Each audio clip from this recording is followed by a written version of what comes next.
decide to listen to Darren Carter. Yeah. We all know he's the party starter. So if you want to listen to a podcast for free, then listen to a Pocket Party. Pocket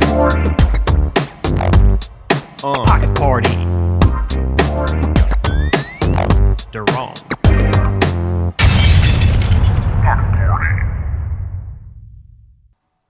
And we are back. Thank you guys so much for listening to the Pocket Party podcast. I hope you had a wonderful week and weekend.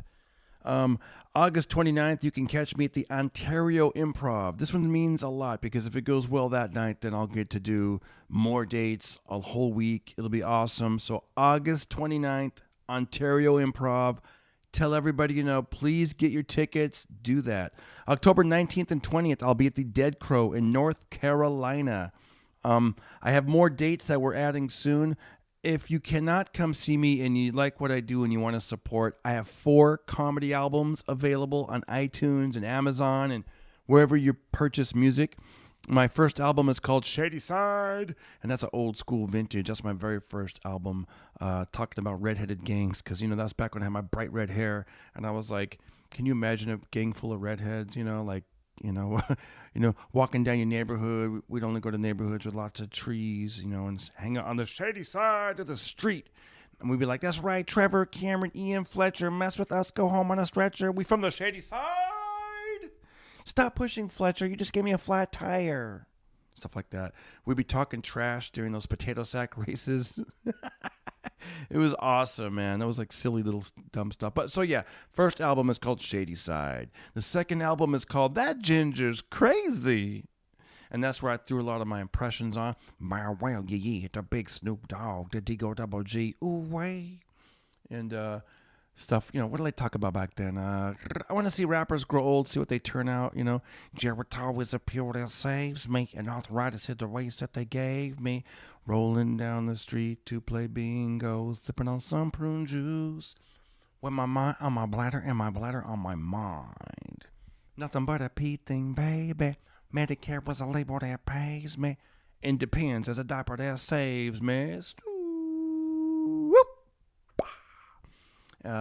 Next album is called Stay at Home Stripper. That's right, get that album, Stay at Home Stripper. I got the classic bit on there that a lot of people love, getting kite jacked, talking about flying the kite. What's up, fuck? Or is that, give me the kite, bro? Kite jacked, you got kite jacked. That's so stupid. It's true, though.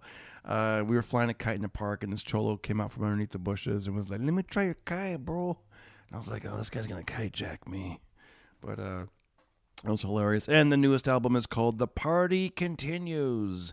And that's when I learned to do the elusive, exciting Harley-Davidson motorcycle, which I shall do in 3, 2, 1.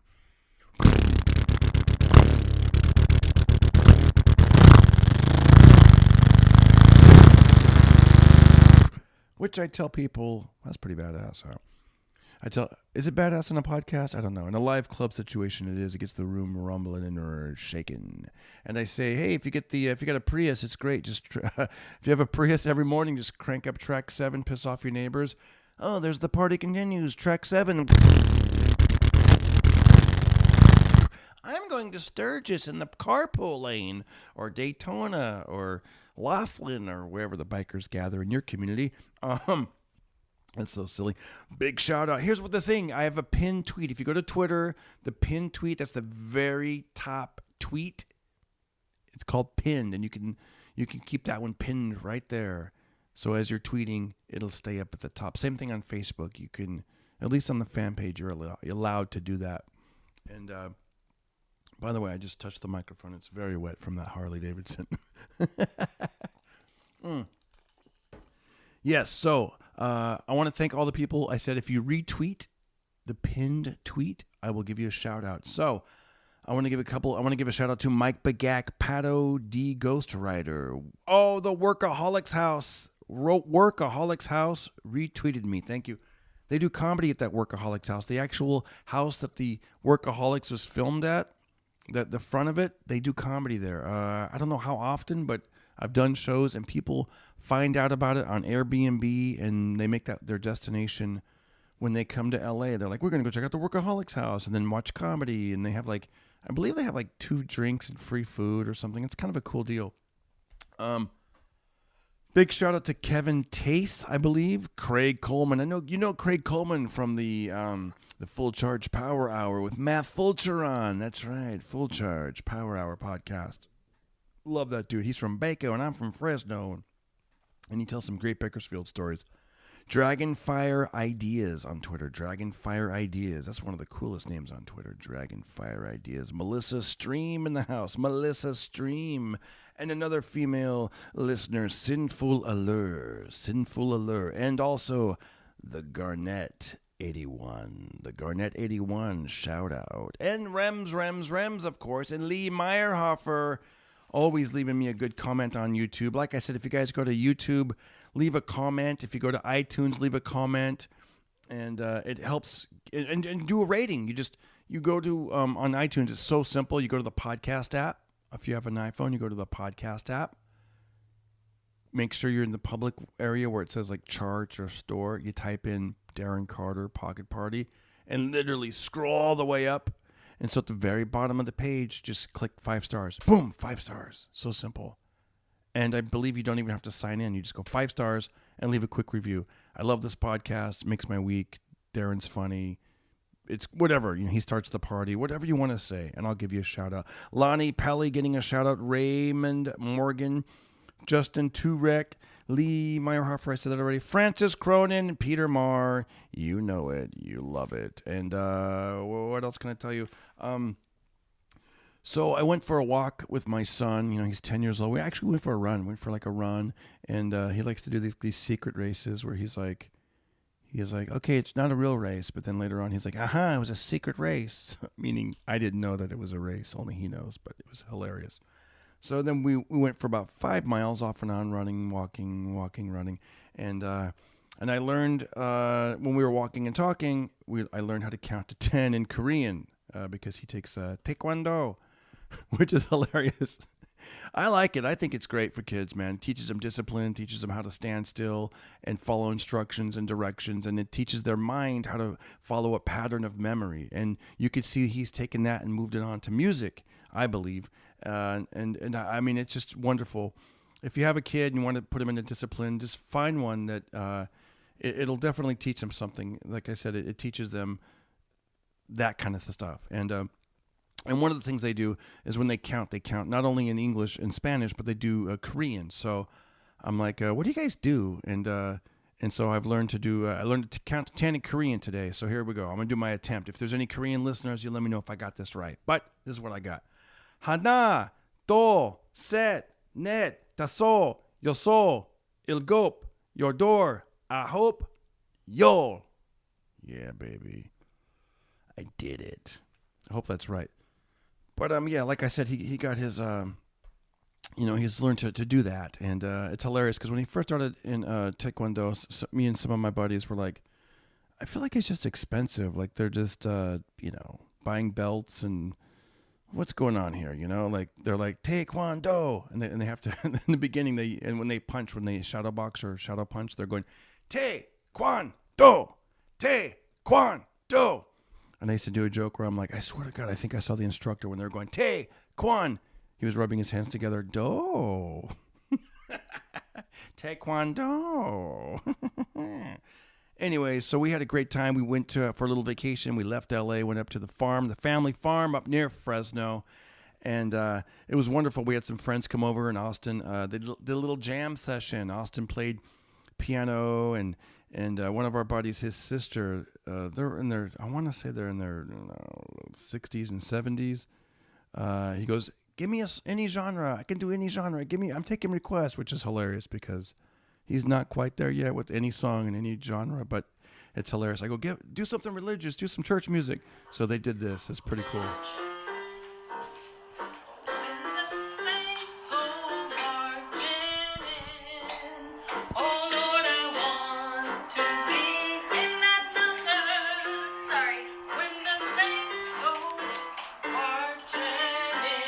Sounds good.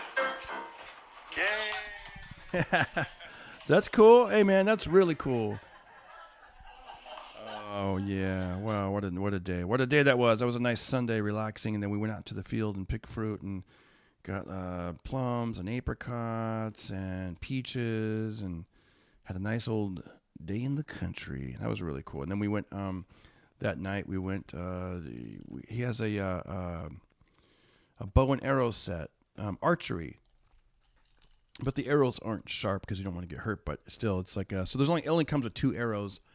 And when you know it, it was dusk and it was starting to get pretty dark, and then we lost the other arrow.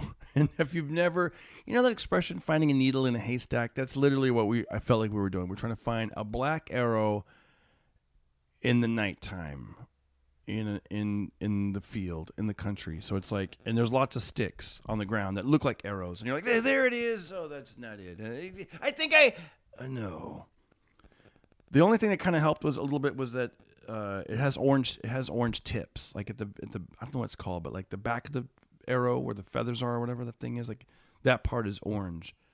So you're like, oh, that's someone had thrown away a Gatorade bottle cap. Oh, that's what that is. So far we have no luck finding that lost arrow, but we will find it.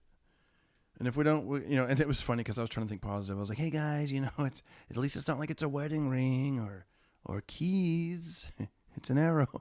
And then my son used it on me the next day when we were looking for it during the day. I go, I can't find it. And he goes, well, Dad, at least it's not like a wedding ring or something.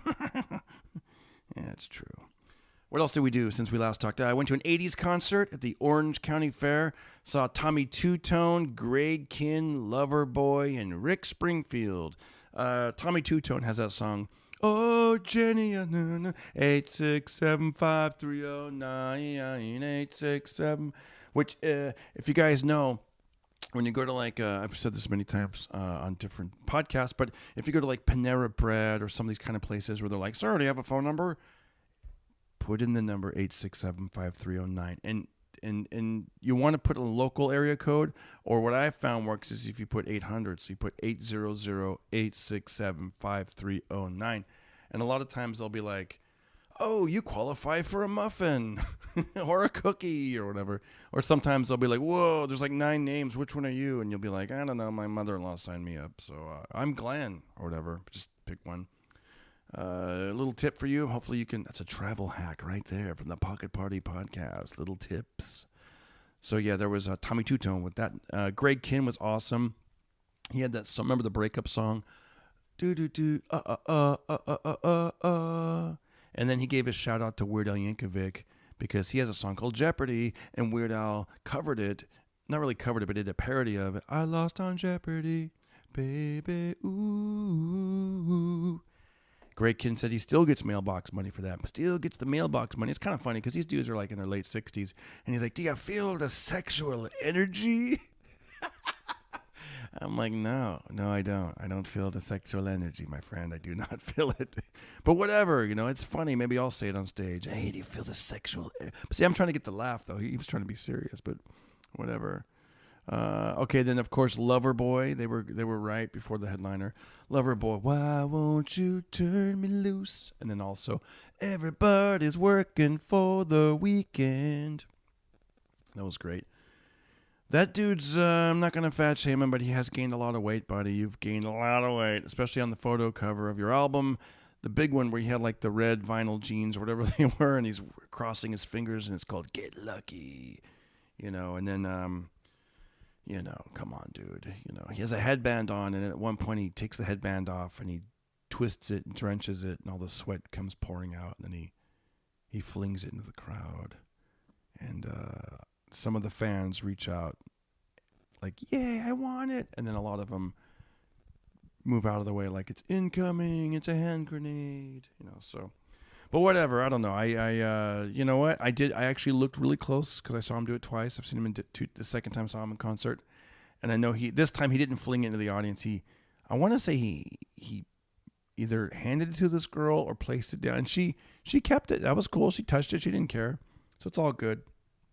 And then the headliner, Rick Springfield. You know him from Jesse's Girl and those soap operas and movies and Hard to Hold and different hits, and one of my wife's favorite artists. And I had the pleasure of opening for him 2 years Not 2 years, twice. I want to say twice. Was it or more than that? It was in Vegas. I know Las Vegas. I opened for him back in the day, and also in Denver, Colorado, and at the Paramount Theater. And it's hilarious because now, I go as a fan, and we go to these concerts. And my son got to be up on stage with him once when he was a little boy, like maybe 4 or 5 or something. Just randomly picked him out of the crowd. That was so cool.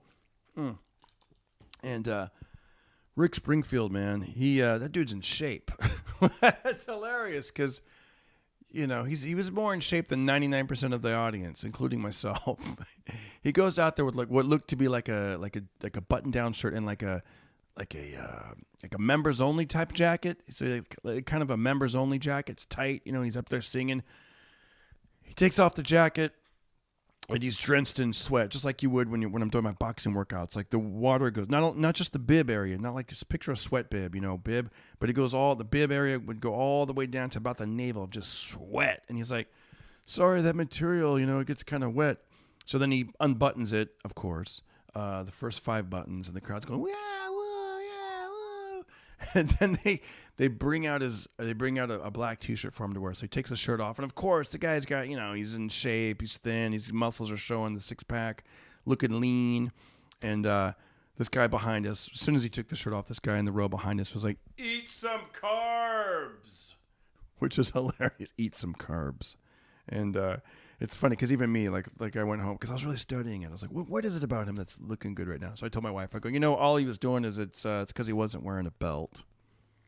Yeah, because when you wear a belt, it makes your pants tighter and your gut kind of hangs over the belt. So my wife was like, no, it's more than that. I'm like, no, it's because he wasn't wearing a belt, and I tried to show her, look, here's me, no belt. And now I put a belt on. Of course, I cinched the belt really hard, but yeah, it was more than that. I was just, I was reaching, I was grasping at straws, but yeah, what are you going to do? By the way, will they still say that expression, grasping for straws? Once like Starbucks implements the no straw policy, unless you're handicapped or something or disabled and you need a straw. But I don't know. And then there's one county, I think, if they offer you, not Starbucks, but there's a restaurant or somebody, if they offer you a straw twice, then they can get in trouble legally. It's so weird. As I drink from a straw. Anyways, so he goes, eat some carbs. And then Rick Springfield does a thing that I've never seen anyone do, where he walks out into the crowd and gets them to sing a song. There's a song where it goes, don't talk to strangers. And he goes, baby. But I've seen people go to the crowd before, but he has a wireless microphone and he lets the crowd, I think at one point he gives the mic away and people just start passing the microphone and then they pass it back to him. Like, that's a very scary thing. You got to be very confident as a performer to do that. I don't know if I would do that. Here's the mic. And then, because what if they're just like, screw you, I'm not giving it back. Or they just heckle me, or, you know what I mean? You're going to want your microphone back. If he came to me, we were like far enough. We were far away. We were like maybe like 8th row, I'm guessing. But he was on the opposite side. But when he did, baby, don't, and they're all like, don't talk to strangers, I was going to go like this. Baby, don't talk to strangers. Then I'm sure I would have got a slap on the hand. Stop trying to be funny. But it would have been hilarious, I think. But at one point, some guy had the mic and he goes, take it. He called Rick Springfield Springer. He goes, you got it, Springer. It's like, what the fudge? And, my point of this was that the dude was like ripped and cut and all that, and then the 6-pack and blah, blah, blah. He's 68 years old. He's about to be 69. How many of us in the audience were like, wow, I wish I was in the shape of a 69-year-old. It's pretty pathetic. I thought about that at my next jog when I was running. I was like, I'm trying to get in shape of a 69-year-old. Anyways, guys, we got a great podcast. We got the great Bret Ernst, from Cobra Kai and a bunch of other stuff. He's awesome. Thank you again. Please do me a huge favor, and I'm serious, man. You know what I'm going to say. iTunes, 5 stars, a review. If you can, if you like to tweet, I'm at Darren Carter. Retweet my pinned tweet, which has the link. Let's get this thing going. Let's start this party. I have 25 ratings as of this recording. And if we really want to get this thing to a real serious level, we're going to need more than 25 ratings. And I think I have 8 reviews, or 12 reviews. I'm not sure. I'm recording this at a place that doesn't have Wi-Fi, and then I'm going to go to the local Starbucks and upload it. So there you go. You guys, thanks again for keeping this pocket party alive. You guys are the best, and I really appreciate everything you've done. And I see the numbers are growing on every episode. Last week we had Dean Larrett. That was an epic lead. That was my longest podcast ever, and that was pretty dope to do. And he's great. And his mom had listened to it and left a nice voicemail, and we played that at the beginning of it. That was hilarious. That was an epic long podcast. Dean Larrett. The one before that was Mike Young, and he tells the best stories.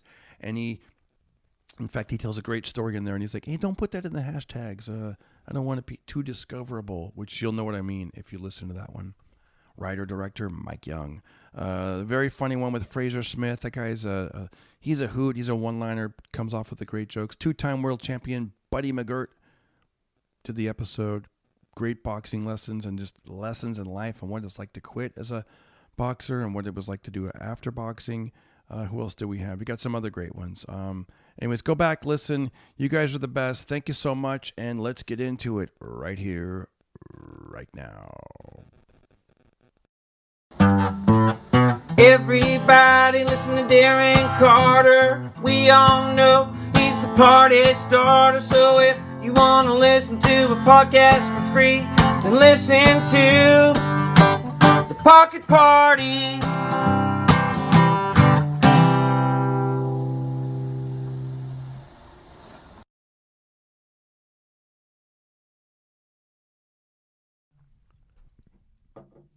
And we're back. Yes, I am so delighted to have a guest on the show. We talked on the phone a couple of weeks ago, and I'm glad I got him this quick. I didn't know our schedules were going to line up like this. But ladies and gentlemen, you know him from Cobra Kai. You know him from This Isn't Happening. Please welcome Bret Ernst. Hello, Darren. Bret Ernst. You guys know Bret. Man, you know, you did this viral video. You did this stand-up, the Stevie B song about the dude named Tony that's roller skating, and I love that bit. That was freestyle, Don't Stop the Rock. Yeah.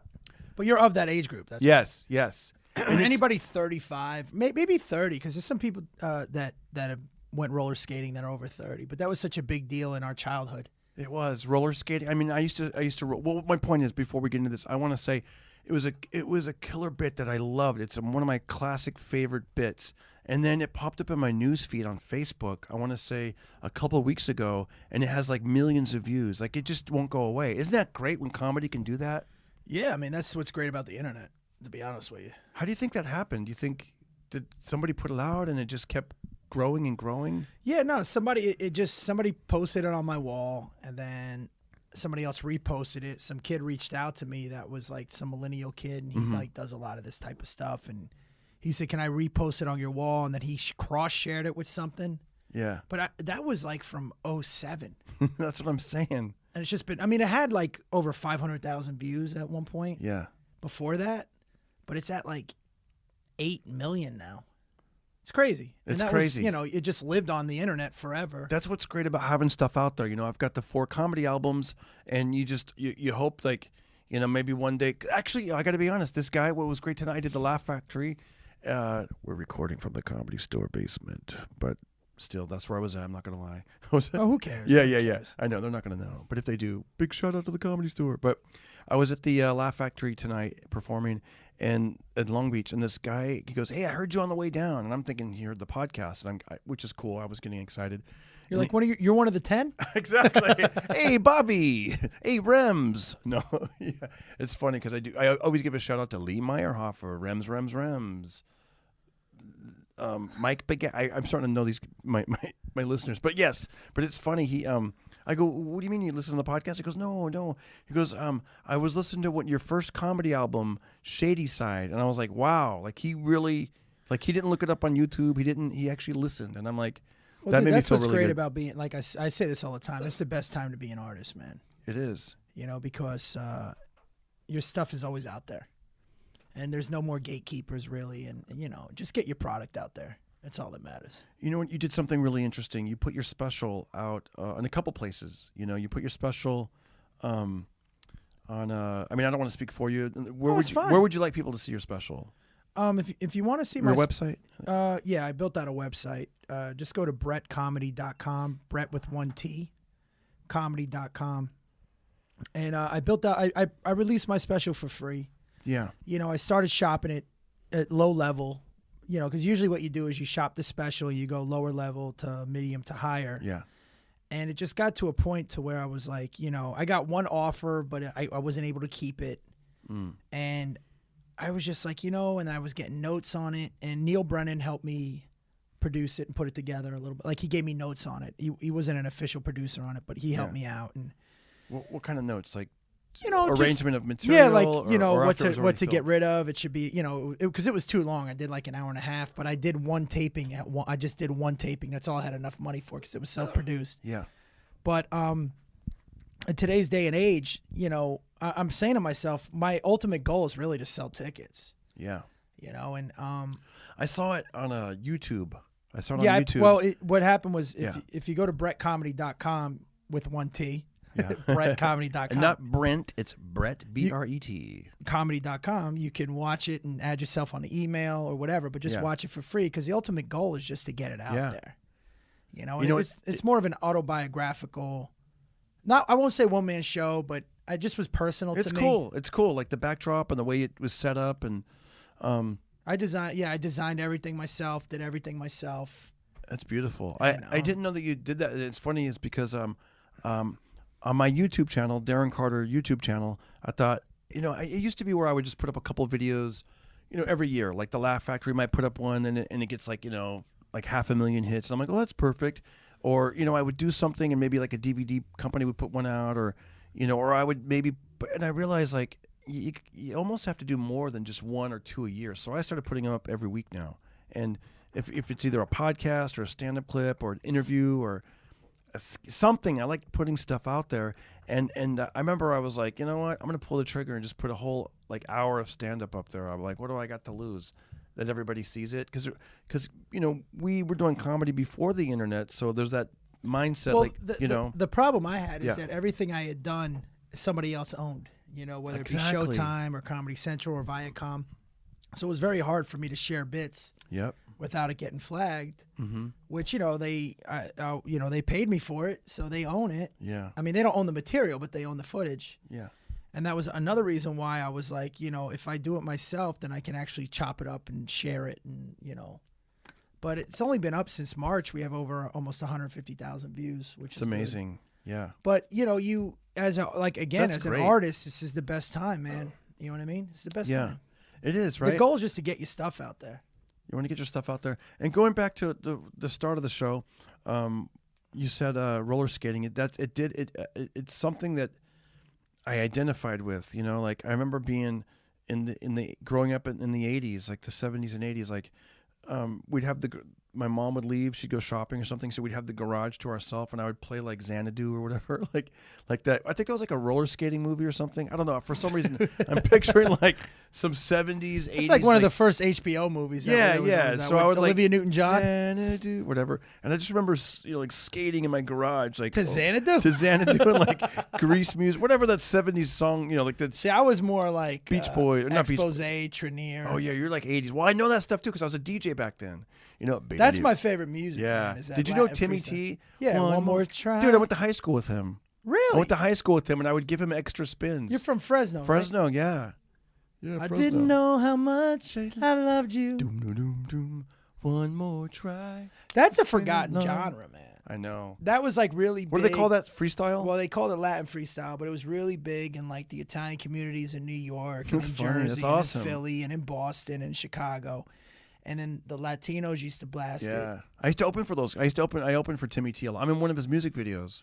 You'll see him with the big full head of bright red hair, man. What year? We got to look this up. What song was Look it up. It was some The Postman? song. Got a letter from the postman you just actually the do other know him. day. No, wait, that was Stevie B. Yeah, no, Stevie B was really. No, what was the Postman song that he? No, Postman was Stevie B, but he had one with a letter. Timmy T had one more try. He had one more. And then he had time after time. Boom, boom. Had that is it called the 808s Yeah. or the boom, boom? Time after time when we're together. And then Pee Wee Herman was in the beginning. I'm trying to use the phone, Dude, there was one he had with a postman, but I think that there was the Stevie B song was the Postman And then song. he had another song called One More Try. George Michael also had one called One More Try, but He had another song, but I was in some song about I remember the video was like a carnival setting, like a circus or a carnival. Oh, we gotta look this shit up. Yeah, That's tremendous. Yeah, it was. So were you a local radio DJ or like a club DJ? A local radio DJ, like overnight shifts. I mean, I was doing comedy, going to college, doing that, and Well, dude, when I first moved out here, like you were blowing up, man. Like you were one of the bigger comics out here. Yeah, it was for a long time. It was nice. It was like I remember walking down from the Comedy Store. We were walking down the street, me and Tripoli and Maz Jabrani, and we ran into you. And you were doing another show. You were going somewhere. I think we were crossing at like Saddle Ranch or something. I'm always going somewhere. But we used to perform when I first met you at Dublin's. How long you been doing stand up? Dude, 1990. Come on, how old are you? I'm 49 years old. Really? 49. You look amazing. Thank you. It's weird, I see right? your little CrossFit videos. Hey, those are boxing videos, but you're right. I don't really punch it back, so it's they're CrossFit. You're like Mike Young's bit. I'm the best boxer outside of the ring. It's like I can hit a speed bag. I look like a pro. He does actually. Have you seen his speed bag? He's always hit the speed bag. That's his MO. Yeah, he's good at that. Like what's funny because I see the real boxers, like pro boxers that are fighting on TV, and it looks good. But there's something about, I guess, because you don't expect like a comedian. He kind of like I saw this one video. He hit record, then he like walks over, and then he just tilts his head to the side, and it's like do do do do do do do do do do do do do do do do. And I'm like, I want to get that good. Dude, I can never hit the speed bag. I used to try. I boxed a little bit when I was in my early 20s. I sparred with one dude. Oh shit! I had a friend of mine. He was a Puerto Rican heavyweight, and he had a fight coming up. And he's like, he used to talk like the dude from Major League. He's like, yo, you want to win money? And I said, yeah, what's up? Because I was trying to get in shape for football and everything. He says, why don't you spar with me? So I went down to the gym with him, and I was skipping rope because I used to do that to train for football. And we convinced him that I fought before. I didn't even have a mouthpiece. They put a fucking a rag, like a little towel in my mouth. It was like this little thing because I had a molded piece. And we were supposed to go 3 rounds. The first 10 seconds, I was legit. I got a shot in, and that's all I remember. It was awful. It was fucking awful. It's like I have no business being in this ring. It's hilarious because did you last the 3 rounds? Dude, honestly, after the first round, I was fucking dying. Yeah, and they're like, what's he gonna get out of that? You need someone. He needs to practice some stuff. Well, he was trying to hook me up with money because they paid to spar. Oh yeah. You know what I mean? How much do they pay? At that time, I made like $40. That was it. But I mean, it was awful. I should ask more of those questions because I see people sparring, but at that gym, I'm sure the money's way more now. I know. I think it's. I know. I think it's like. I think someone said 200 once. Boxers are probably the most conditioned athletes. I read this article. It was crazy that it was. I don't know if it was online or in a magazine, but they were talking about the greatest athletes, and Lance Armstrong, right, was able to keep the same speed, right, on a bike for like an hour. It was the same speed. It was some ridiculous amount, full speed for like an hour. The only sport that came close, now these weren't professionals, but these were well-conditioned athletes. They had basketball players, soccer players, whatever. Try and duplicate that. The only sport or person that was conditioned in their sport that came close was a boxer. And he was only able to keep the speed for 3 minutes. That makes sense. That's how long the round is. But no, I mean, that's one round. I'm saying for 1 hour, Lance Armstrong was at whatever, 15 miles per hour, whatever it was. Yeah. Just for 1 hour straight. Because I was at the same speed. And a boxer that was very well conditioned, they had track stars, everything, could not do more than he did it the best. He had the highest. It was like 3 minutes at the same speed before he started dropping. One of the bikes I used to train on there was the Airdyne bike. Have you tried the Airdyne? That's what it's like with the arms and the legs. So you're like. No, when son, it comes to endurance, I suck. The first 5 seconds, I'm legit. And then after that, I'm heaving. I'm throwing up. I remember the first time I went in the ring with somebody. It was like it was really cool. Like as far as the guy goes, he's not going to hit you back. Your goal is just to punch him, and you don't even realize how winded and how hard it is trying to punch somebody who's really good. Like no one's telling you to like just take their hand and just barely move it, and then your punches. Well, are if you're not used to it, it would be like going in an open mic and you get nervous and you fumble your words. Yeah. You have that adrenaline that kicks in that can make you out of breath.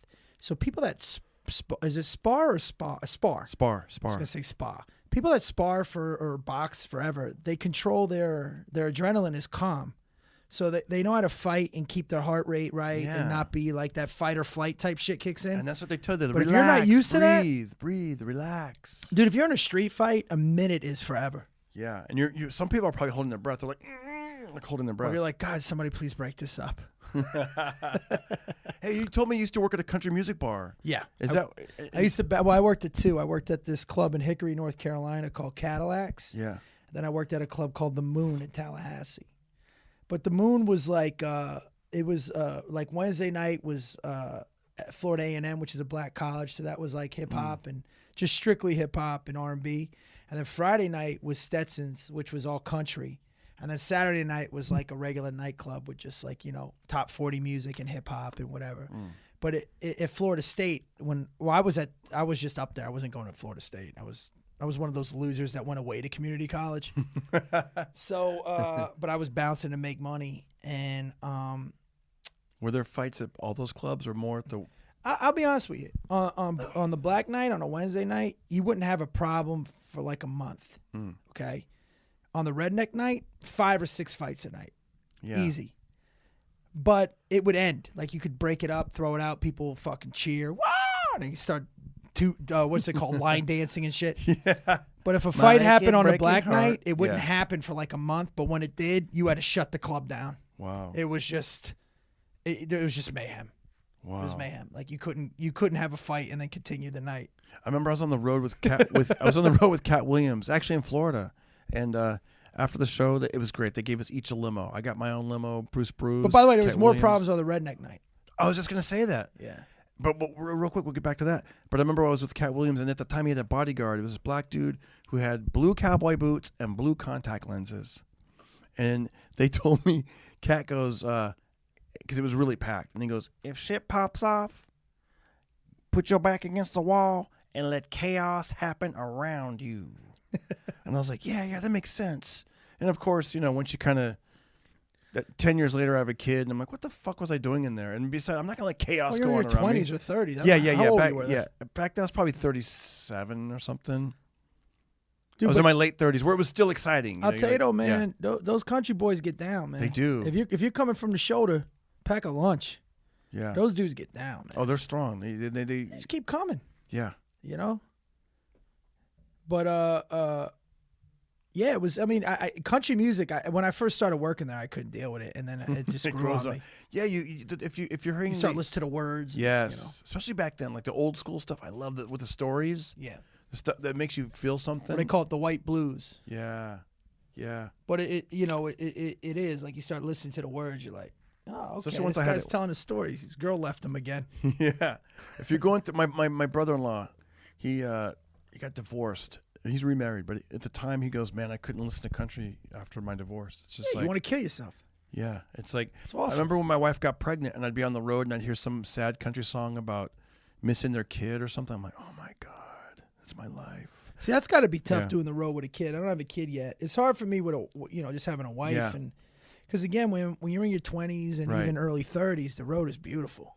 Yeah. You're single. It's great. You don't really have a care in the world. You could go, like, I'd pick up gigs while I'm on a gig. Yeah. I don't need to come home. Fuck it. I'll go another 2-3 weeks, and then you show up.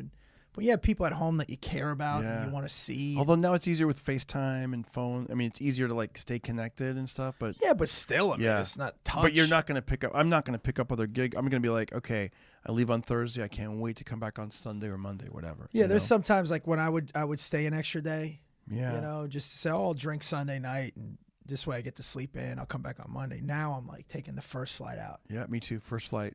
Yeah. There was a song with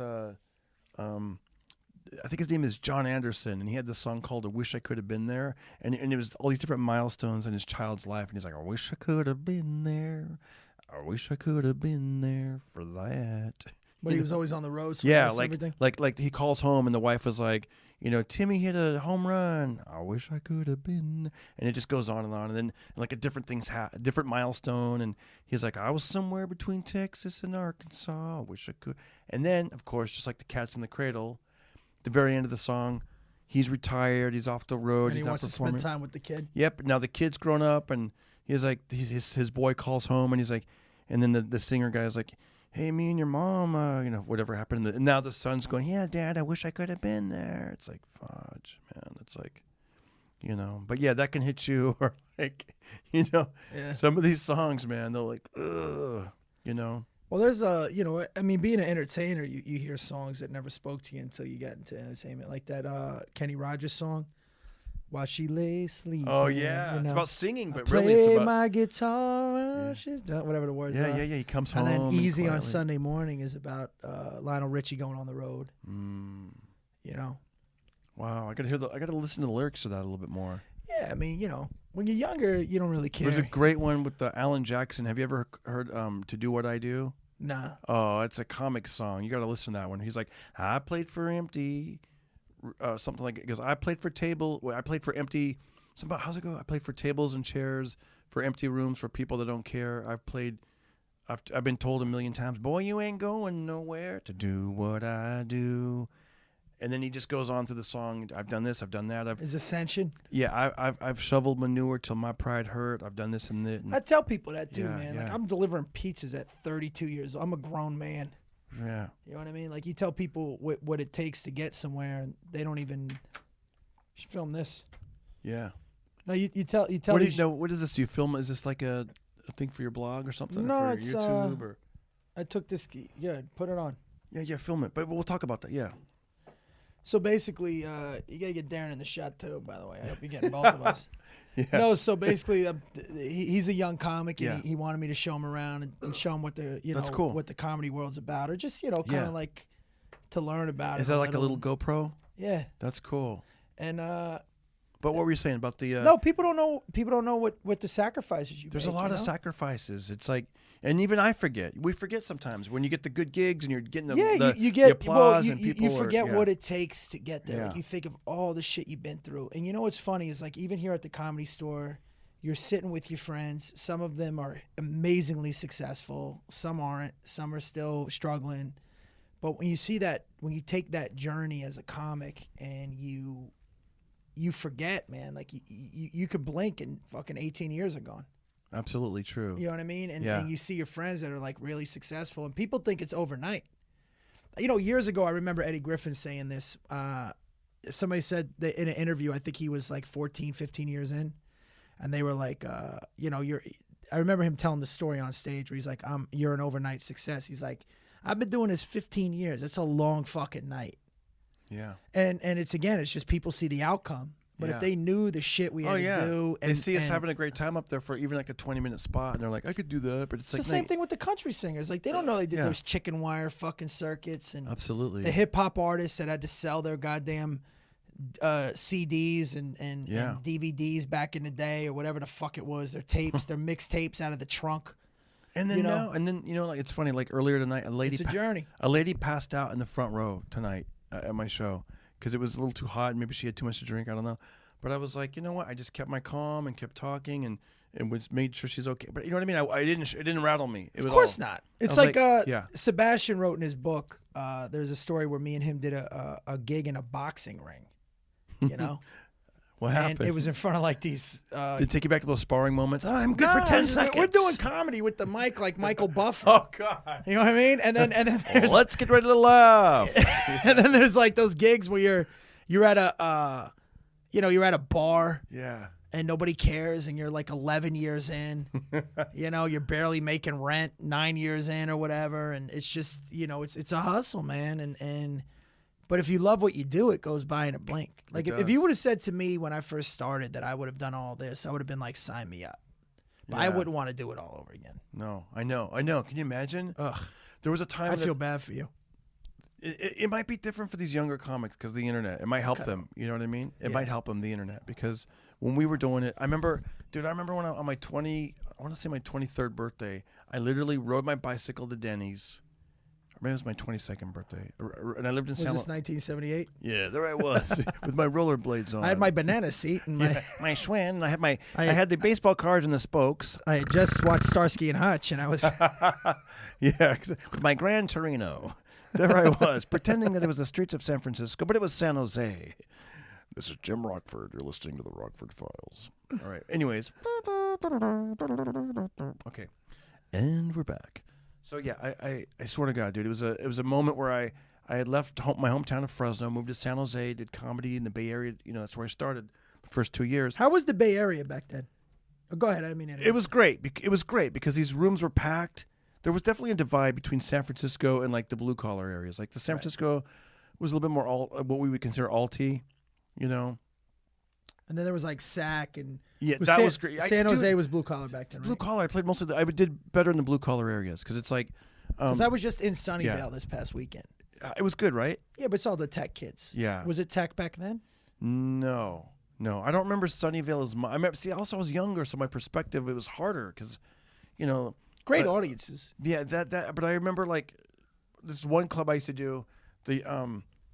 The guy that owned the club was like an AM talk show host, so his audience would come, and they were like in their 40s, 50s, and 60s. Like who the hell's listening to AM radio? And they'd wear like Tommy Bahama type clothes, and I was 21, 22, so nothing I was saying was funny to them. You know, that particular club, it was just like I remember I'd be up there like, hey, you guys ever make crank phone calls, and you turn around, your mom's right behind you, you're all busted, you know, or I'd be like.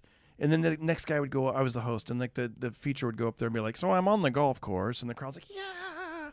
And then I'd go back up there. So I had some peasant bring me my martini, and I'm like, sir. Yeah. And I'm up there trying to do my little, you know, teenage or whatever, you know, stuff like, hey guys, you ever watch whatever the hell. And then the next guy would be like, so I'm divorced. And they're like, yeah, super relatable. But I remember the Bay Area, like, you're right, Sacramento was great, Modesto was great, San Jose, like those gigs. Oakland? Did you ever do Oakland? Oh, I did Oakland. I used to do it with Mitch Mulaney. I was just going to bring him up. That's one of my favorite comics of all time. Mitch is awesome. People, everything. I mean, rest so in good. Peace. But I remember when I came to L.A. and we were doing Dublins. You know, there were certain comics everybody was raving about, but then I saw Mitch on stage, and I'm like, this guy, I like this guy. I can relate to. He was great back then. I remember like asking him. I remember talking to him back then. He headlined very quick in his career, even like those Bay Area clubs. He had but he had a show. If you don't know who he is, he was White Mike on the weigh-ins. He was Nick Freno on UPN. Look him up on YouTube. There's like 3 little clips that are some just dude hilarious. tried to steal his act. I saw that. It's awful. Some fucking hack comic took his act word for word. And you know, again, what's great about the comedy world, we're like the NCAA. We police ourselves. And I think it was Ari Shaffir and Chris Neff, and there was a bunch of comics that just they were interviewing him after his set, and then a screen comes down behind him. Whoa! And they just started showing Mitch's act, awesome. And it's not like it was even an original premise. It was like word for word. I don't know who the dude was. No, it was a real thief. It wasn't like, you know, like you said, sometimes you never know. Yeah, like, you could have a similar premise, but if you watch a comic, you know he's a good comic. You could be like, oh, that must just been a similar premise. I mean, it was word from, my name's, is Trakai there? Yeah, My name's Tracy. My name's Tracy. The joke was about how, like, he would date black chicks and how, like, their names would throw him off. Is your name Jacuzzi? No, yeah. Just Jaquazy. Then he'd be like, sometimes they intimidate you, but now we're stealing and killing in the bed. He'd be like, he'd get a girl's phone and be like, is Trakai there? She's like, this Tracy. You know? Yeah. But this kid did it word for word. Yes. And yeah. He was even doing the fucking Running Man in his act. And then didn't he say something like, oh, we tried to come up with a bit together? He said I helped write it or whatever. Some bullshit. Get the fuck out. He disappeared, that guy. But I want to tell you, back to the San Jose, at that moment of my life where I'm like, what am I going to do? It was, the money was running out. My roommate, I mean, it was just bullshit back then. And I remember it was just one of the days where I was like, I got to fucking make a decision. And I rode my bicycle to Denny's to get that free birthday meal. And they made a column A, column B. Reasons to stay in the Bay Area and keep doing comedy, or B, reasons to go home. And it was like, it was really heavy. And then I got lucky. They had a showcase at the San Francisco Punchline. I got booked to do a college tour, and that made me, at the time, $700 a week to go on tour with two other. That's 1974. That's a lot of money back then. It was no, actually, truthfully, it was around 92. So no, it was 92 to 94. But we would go on the road, and it was during the Depression. See, yeah, see, $700 bought me a lot of sarsaparilla. Ronald Reagan was in office. Well, our next performer, no, but did you ever? You know what's funny? Were you ever one of these guys that would shave years off your age, or you said fuck it? Nah, I give a fuck. Yeah. Okay, careless. How old are you, if you don't mind? Huh? 32. He changes his. 32. Oh, me? Oh yeah, I'm 32. Yeah, exactly. I'm 27.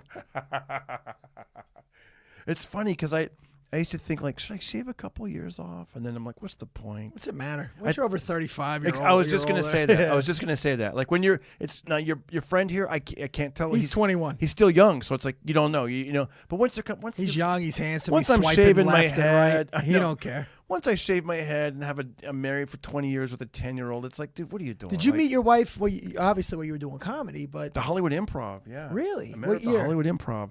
I met her in '96. and you guys 10 months later, got married. It was. Wow. I just knew. and it lasted. Yeah. It's lasting. God bless you. She's the best. She's the best. She loves you, by the way. You met her once a long time ago.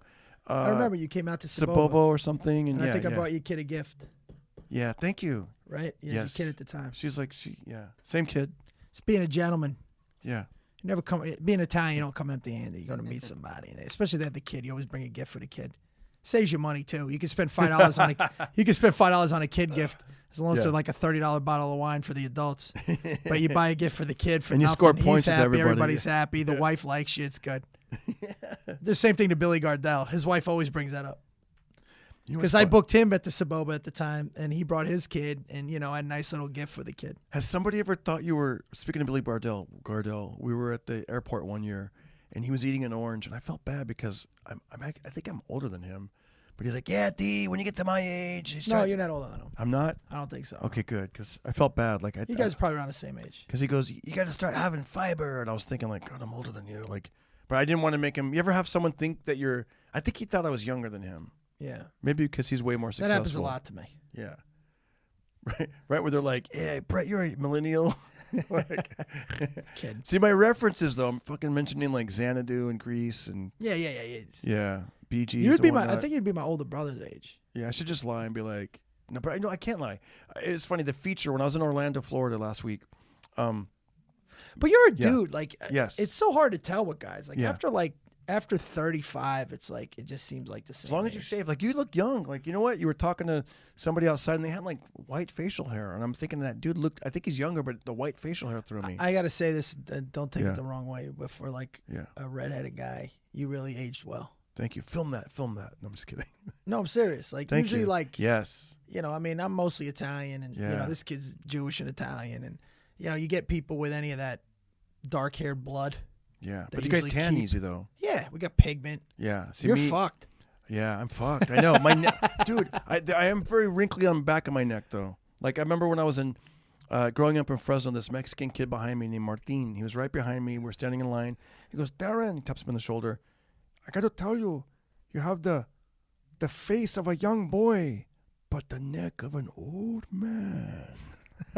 And I always remembered that. And I'm like, fuck, You're like, I'm he's right. 12. I'm like, yeah, no, I think I was 10 actually. I was like, fuck. So yeah, I was like, Dude, I'll tell you what bit used to kill me yours is when you had the backpack on. Thank you, the Look, it's a rooster. fucking rooster. "What's up, Rooster?" And I know you made. I know Yeah. you branded that. Yeah. But when you would walk around blinking Yeah. with the fucking backpack, and you're Yeah. like, I look like a fucking rooster. And you had the red hair back then. To my homework, Rooster. Yeah. Oh, the Mexicans are shit night. Stupid. Yeah. That was. It's funny. You know what? The other couple months ago, I was on stage and it just hit me. I was in San Antonio, Texas. That's where we filmed the very first time I was on TV. Believe it or not, it was for Showtime's Latino Laugh Festival. Mitzi Shore flew out there. I remember it was awesome. You just go back in time and you're like, damn, this is so cool. Like, It anyways, seems like yesterday, right? it seems like yesterday. And I remember I was on stage and some people in the audience were like, we saw you on Latino Laugh Festival Showtime when it filmed here in San Antonio. And I was like, wow, it was on this very stage. How old's your kid now? 10 years old. He's 10. That was Little 10 Austin. years ago? Yeah. He might have been a baby. Yeah, he was brand new. Yeah. Yeah, he's 10. Spent He does like a theme song. $3 on a teddy bear. He does a whatever it was. theme song for my podcast. It's pretty cool. He's cool, man. He sings, plays piano.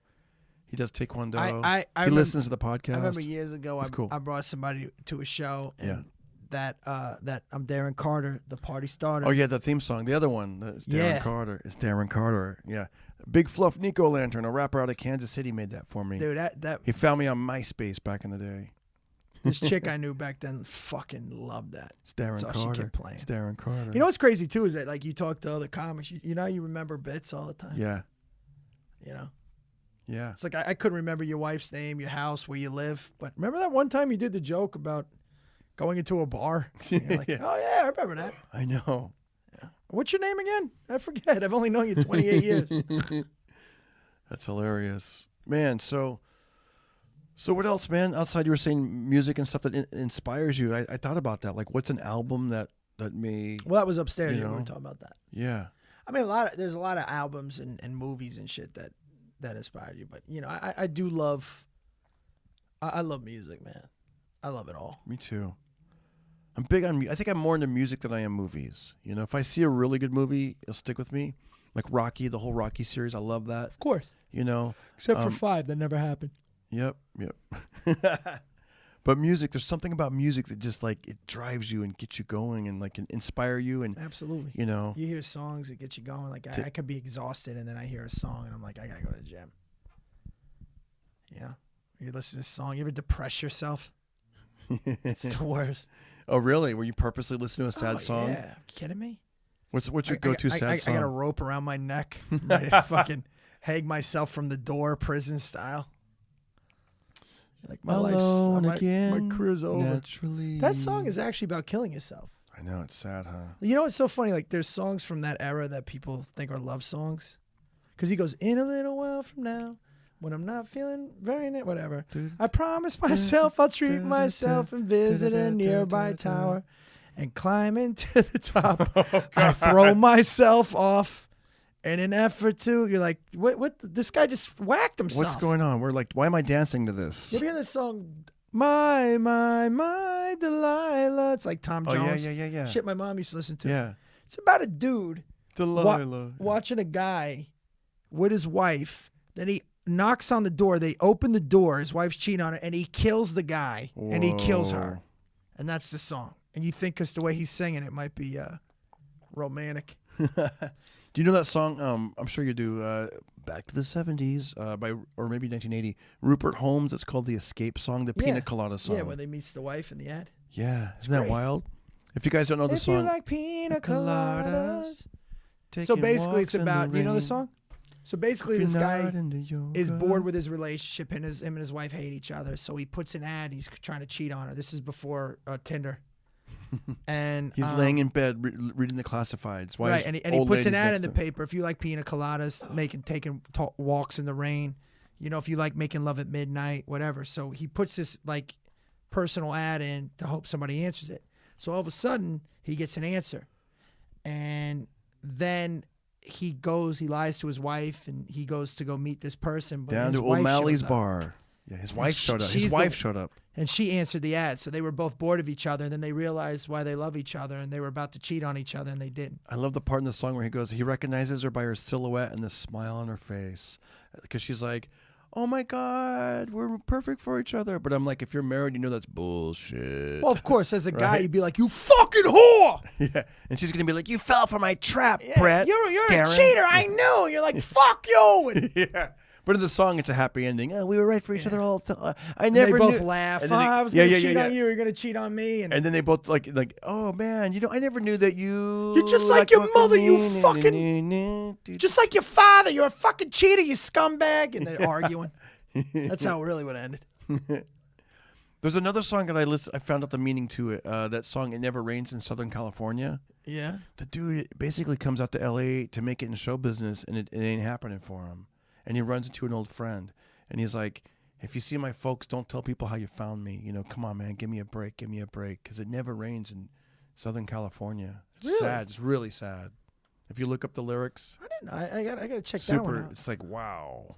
Like, yeah. You know that song, The Road is Long. Yeah.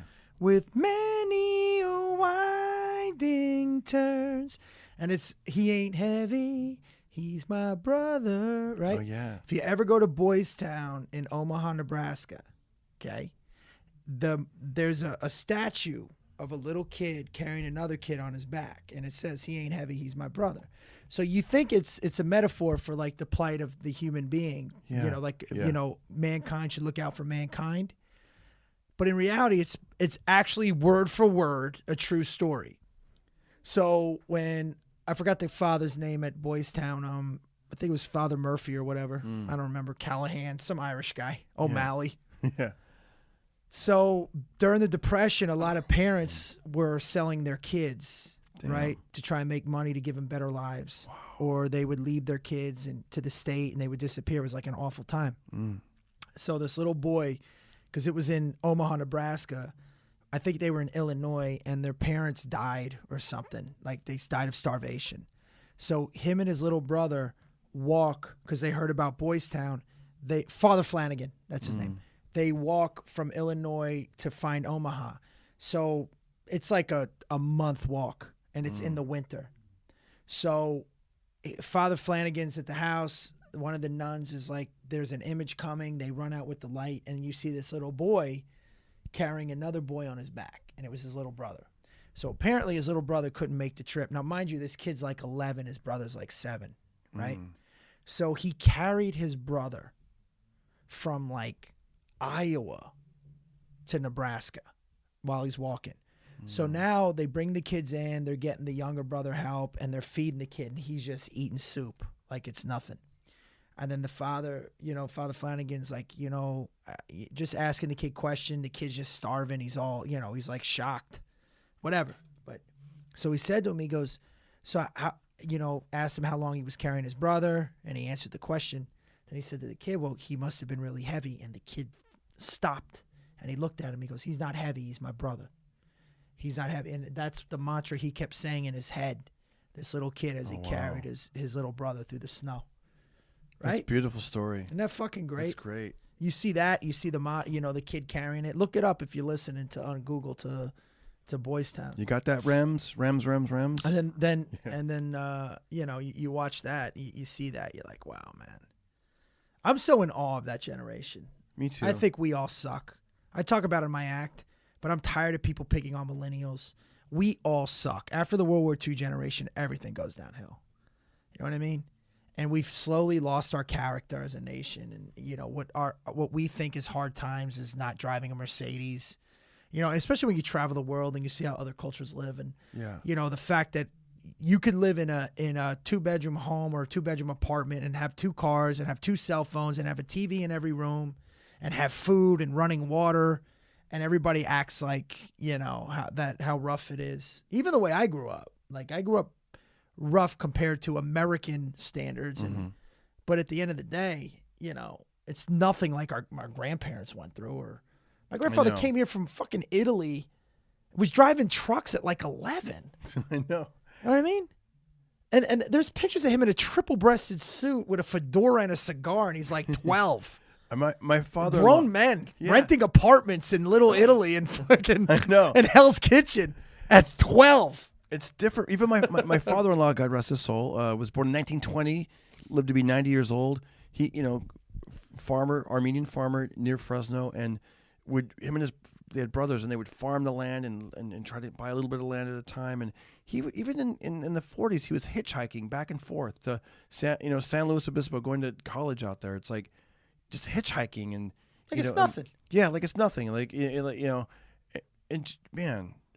Like you said, that generation, like my grandpa, then it gets, like you said, then the 60s and the hippies and all that stuff, and it just changed.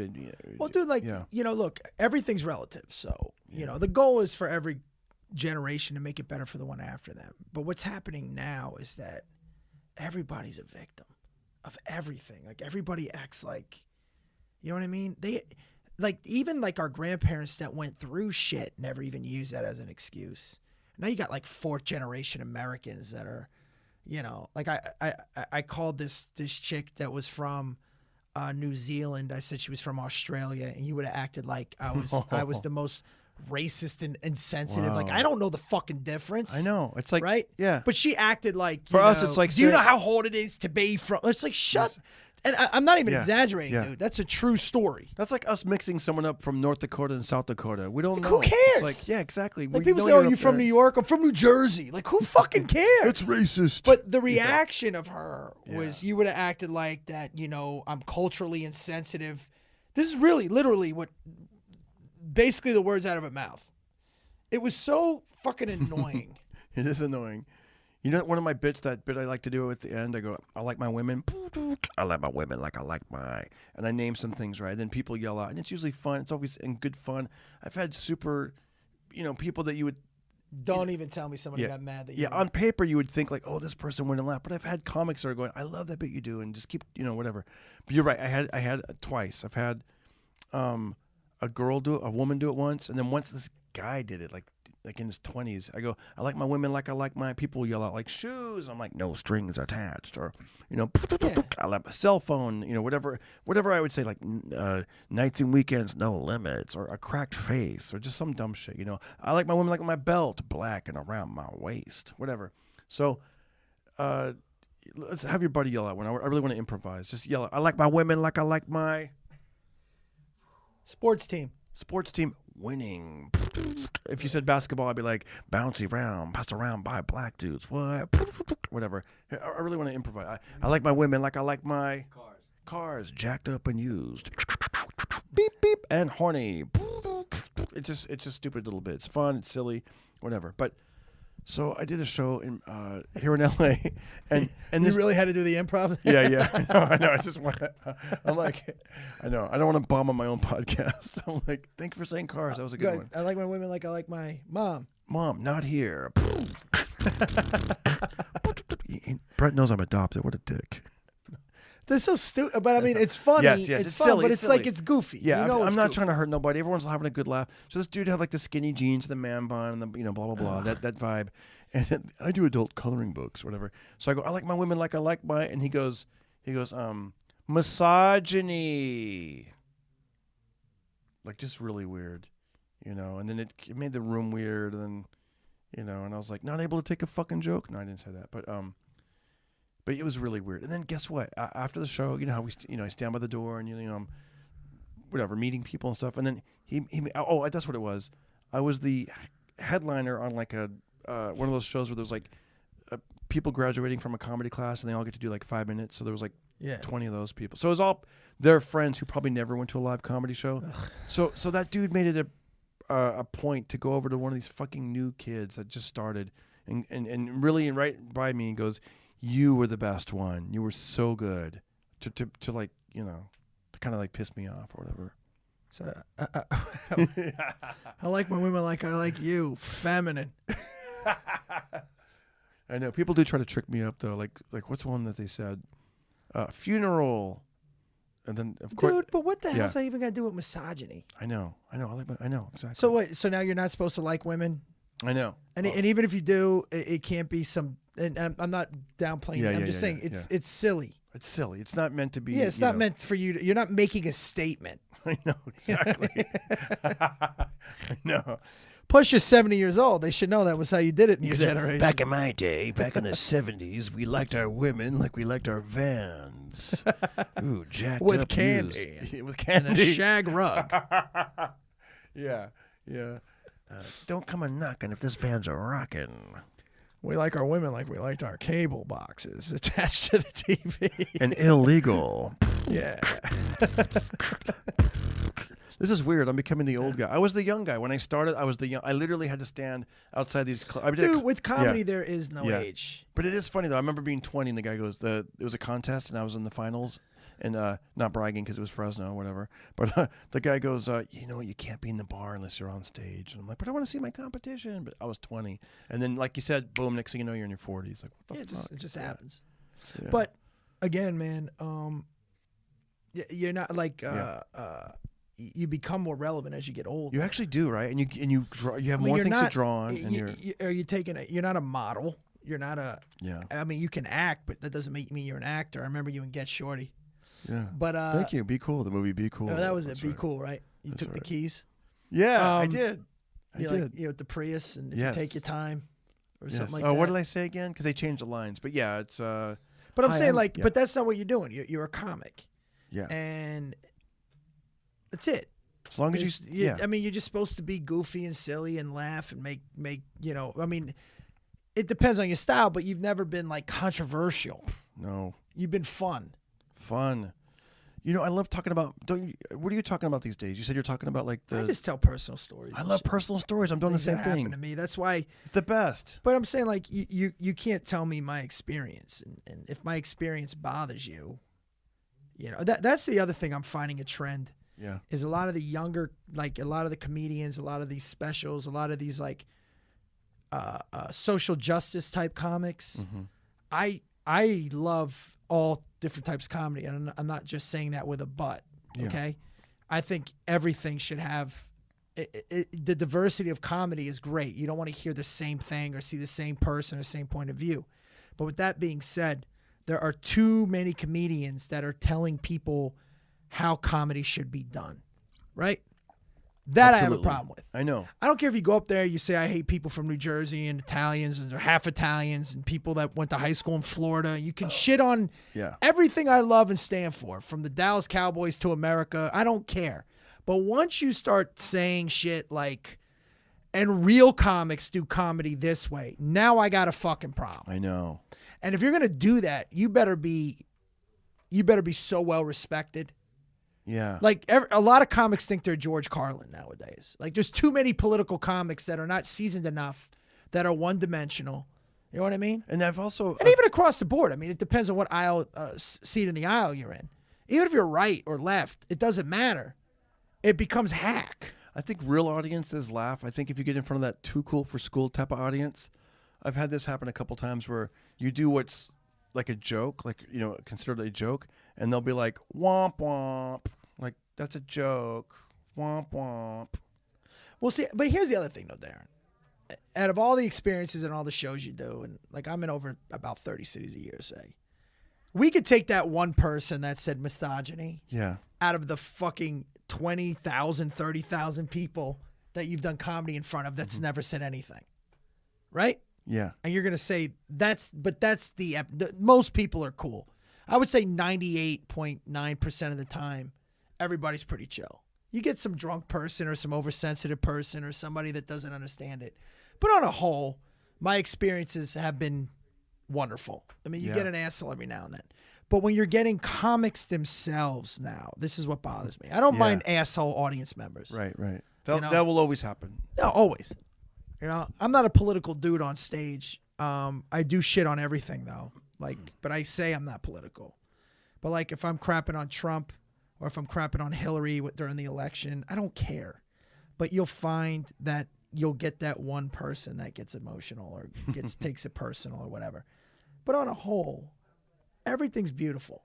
What I am finding, though, is that in local scenes, because it doesn't affect me. Right. The younger comics coming up are starting to deal with these types of comics that are policing material. And, you know, you have to be free to grow. That's any art form. You can't be afraid to make a joke. And if it's venomous or mean-spirited, it'll weed itself out. Yep. But if it's a joke saying, I like my women like I like my, and just say you're starting to come up, you could get some fucking crazy, like, uber feminist that found that a certain way and be like, this guy should not do any open mics. And if he does, and it's just difficult to grow. I find that, right, like, there's a couple people, like comics that I follow on Facebook, and I see that they have like these Facebook wars, these groups, and I just like, you know, and I'm like, that doesn't add to my life. But so you've never been a controversial Yeah. comic. You've always been fun. Yeah. And again, man, you know, I that's not a knock on your stand-up. Right. That's just who you are as a person. Exactly. So if you're going to do something silly, you know, but again, would you say most of your experiences are positive? Yes. Okay. Absolutely. But the negative ones are the ones that stand out. Yeah, they And are. That's always the right? case. Yeah. But if you really look at it, it's like even in America, like the alt-right and the progressive wacky left, there's such a small percentage of people. You know, it's just that they have a voice now and they're so vocal. But really, at the end of the day, it's like most people don't care. Most people live in the middle. Most people could take a joke. Some of the most, I consider myself a liberal. I don't fall into the new, you know, the social justice progressive that you see, like all that type of stuff, even though I'll probably side with most of their issues. Yeah. That makes sense. But I think I have a lot of liberal views. But I'm also old school where I'm patriotic. I love this country. I know we did wrong, but so did the whole fucking world. Right. You know what I mean? Yeah. But I'm not on stage. I'm not going to proselytize to you. I'm going to tell you my experiences and what I did. How do you feel about certain things changing? Like, remember, like Columbus Day. Like, they don't want to do Columbus Day anymore. Stupid. Yeah. To me, it's stupid. I mean, you know, how far back you want to go? Why don't we just talk about the Native Americans that fucking did atrocities on Native? And I'm Lenny Lenape. No bullshit. You know, I have a good percentage of Native American blood in me. But what is that? What does that got to do with Yeah, it's funny. It's like, everything's relative. because I think they're just gonna like. There's certain way. I think they're getting out of hand. They're taking away certain things like the Bob Hope Airport. Bob Hope was a philanderer, and whatever. Who the fuck cares? Or whatever. Not that, but I mean, how long is it going to be till like the John Wayne Airport? Well, Have you guys dude, ever looked into John Wayne? And what he I said? get the idea. Well, I mean, dude, you could do that with everybody. Yeah. You could do that with Malcolm X, Muhammad Ali. Exactly. You could do that with fucking Frank Sinatra. You could do that. Yeah. I mean, you can't judge. Even Abraham Lincoln was flawed, right? You can't do that. It's not fair. It's not fair to history. It's not fair to evolution, social evolution. Like, I'm not going to label a caveman a misogynist. You know what See, I mean? that's funny. That's a good point because it sounds so ridiculous, but you're right. That's kind of what. It's just we're here because of that. Yeah. But I do understand, by the way, that hey guys, we're in like Woodrow Wilson High School, and this guy was one of the biggest racists of all time, and it's in a black community.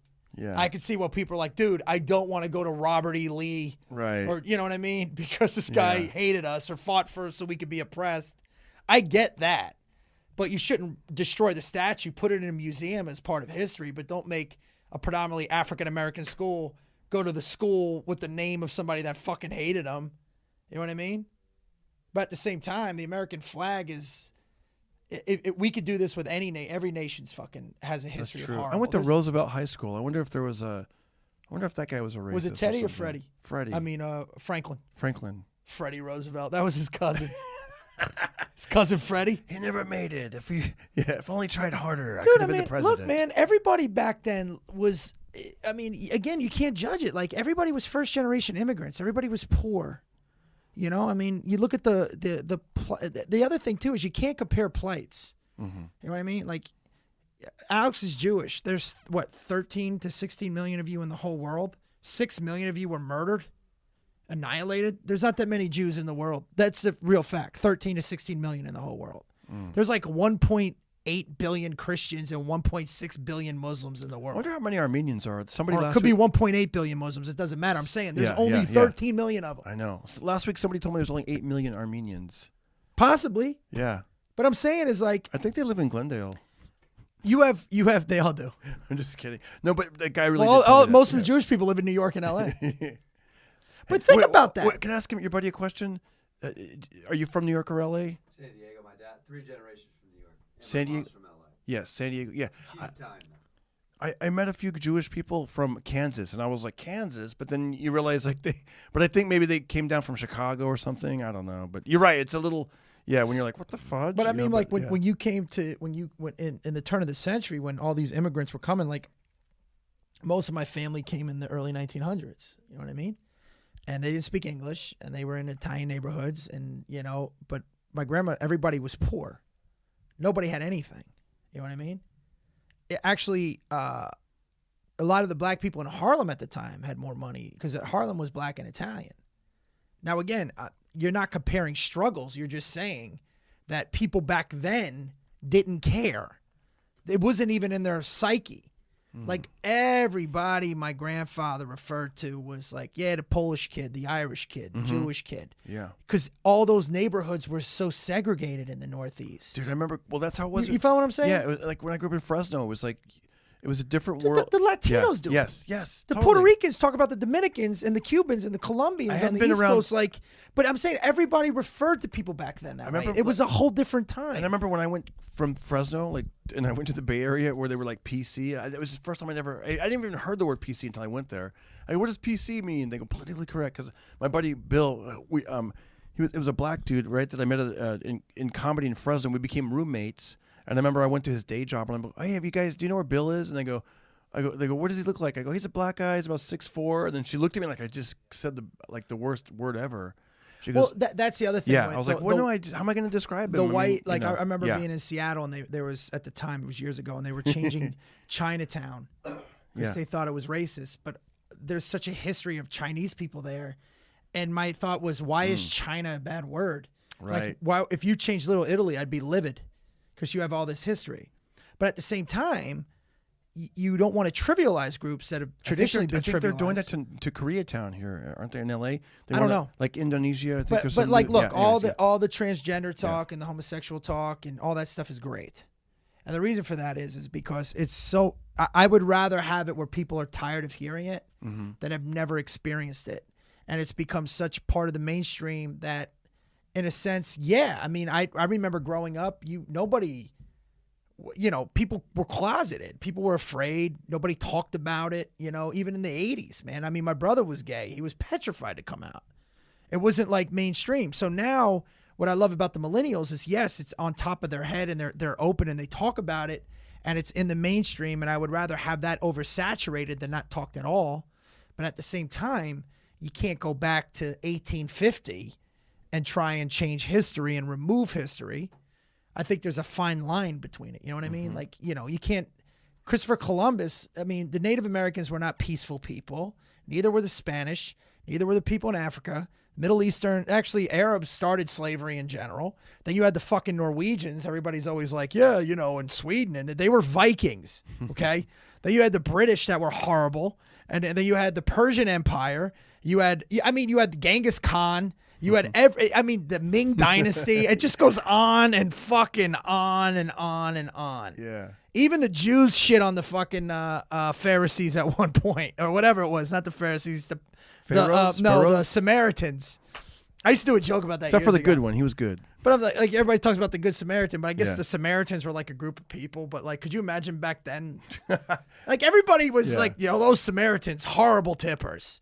You know what I mean? Like everybody just talk shit on everybody. You had all these old world beefs, and like I said, it's part of history. It's part of evolution, and you learn from history, you move on, but you don't have to judge it because you can't judge it. Like, why are we've already moved on. It would be like me comparing myself to an open mic set that I did when I first started. Oh, yeah. And then keep telling myself it's a horrible set. It was garbage, and keep saying I'm the worst comic ever. Did you hear this set from 21 years ago? Yeah. And just ignoring where we're at now. That's why we're supposed to evolve from it. But there's a part of me that I do like being a liberal dude. I do like that a lot of these things are being talked about more, and that the issues, like to me, the last civil rights struggle in America really on paper was the gay rights movement. I mean, why couldn't gay people marry? Who the fuck is it anybody's business? You're right. When they made those arguments where they were like, and then it'd be a guy who'd been married 5 times. It's got sanctity of marriage. Yeah, rules of sanctity of marriage. An outlaw divorce. Yeah. Right? What's it matter to you? And again, but America was one of the first countries to offer suffrage, and I think then either Great Britain or France. We elected the first person of color as a leader of the free world. We were debating gay marriage. And again, we're a country of over 350 million people. And like I think 15 million, 20 million undocumented. You can't compare us to Canada that has less people than the state of California. It's like comparing the cost of living in Butte, Montana to Brooklyn. Yeah. You know what I mean? Everything's not always a quality of outcome. There's always a story behind it, and you learn from it and you move on. And you grow from it, and you make sure you don't repeat it, and that's why history is important. But at the same time, you can't go back in time. It would be like somebody, like years from now, getting mad because Malcolm X cheated on his wife and said some horrible things about white people that were horrible to him at the time. Who cares, right? You judge people in their era, and everything's relative. But no, I think Columbus Day should be, that's the other dumb argument when they're like, how do you discover something that's already there? That's what discovery is. Yeah. It's not inventing. He didn't say he invented North America. An invention is something that is created out of nothing.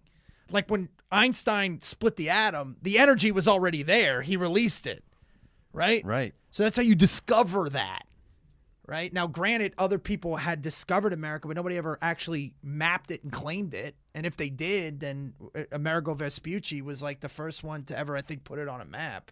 Then I think Leif Erikson was here or something before that. Or was it Leif Garrett? Leif Garrett.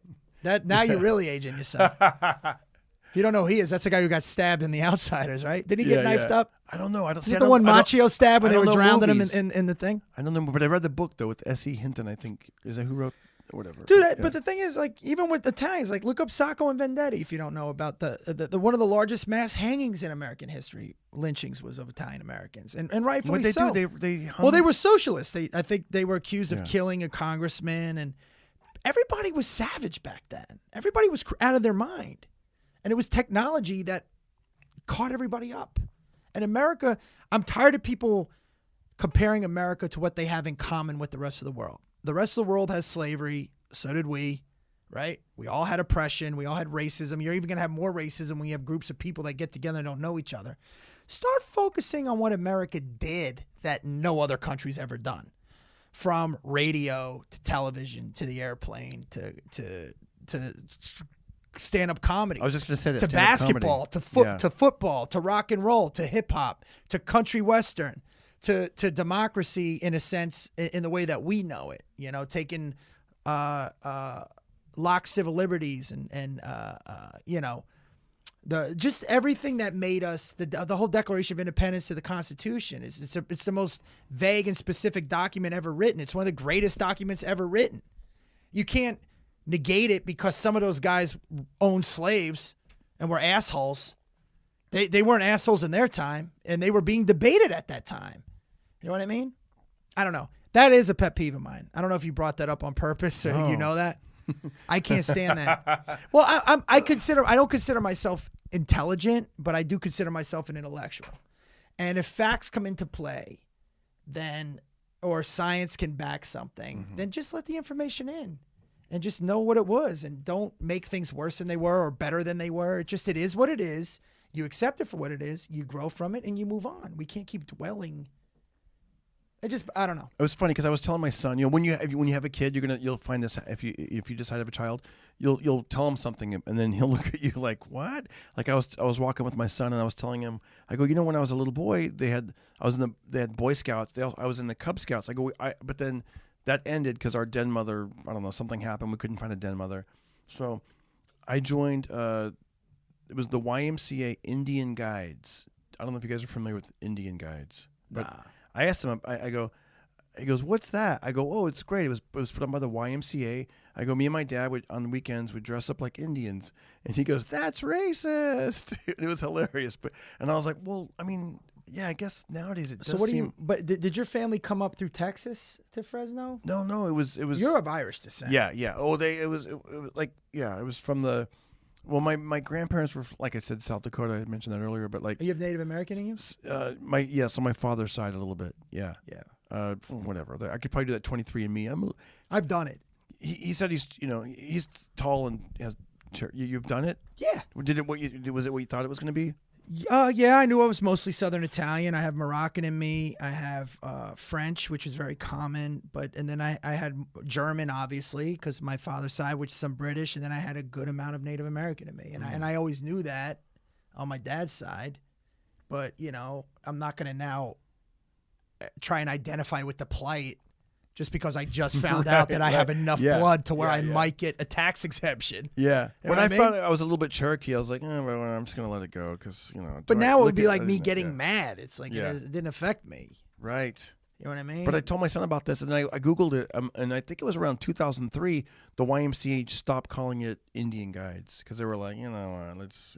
Was it Native American guys, or they just got rid of it? They got rid of the whole. Unfortunately for the Indian, because I'm sure Native Americans probably because it's they like were the great Redskin scouts. debate. Yeah. Like, I mean, again, when I first heard it, you're like, yeah, it's kind of fucked up. But then you start to realize that there's like 3 teams on reservations that are called the Redskins, and that it wasn't really a racial term, and that there was I guess the chief of one of the tribes helped name it for the owner of the, and he was trying to do it as an honor. And what's the intention behind that? And now you got some, 4th generation white kid from Silver Lake that's offended by it and starting petitions. And again, you evolve from everything. And again, I don't think any group should be trivialized, but then the worst is when you have people that aren't associated with something that are trying to make it a cause. And that's why I personally think we need more first-generation immigrants legally, as long as you're here. I don't care where you're from, and start deporting like 4th-generation Americans. That's cool. You know what I mean? Hilarious. Just across the board. If you're not contributing and you don't even know anything about the country, and they should have all fourth generation, third and fourth generation Americans take a test that they make first generations. You can meet immigrants that went through the process and know everything about this country and are proud about this country. You know, even the Indians that like the people from India that I know and I grew up with, they fucking love it here. They use our schools. They're not.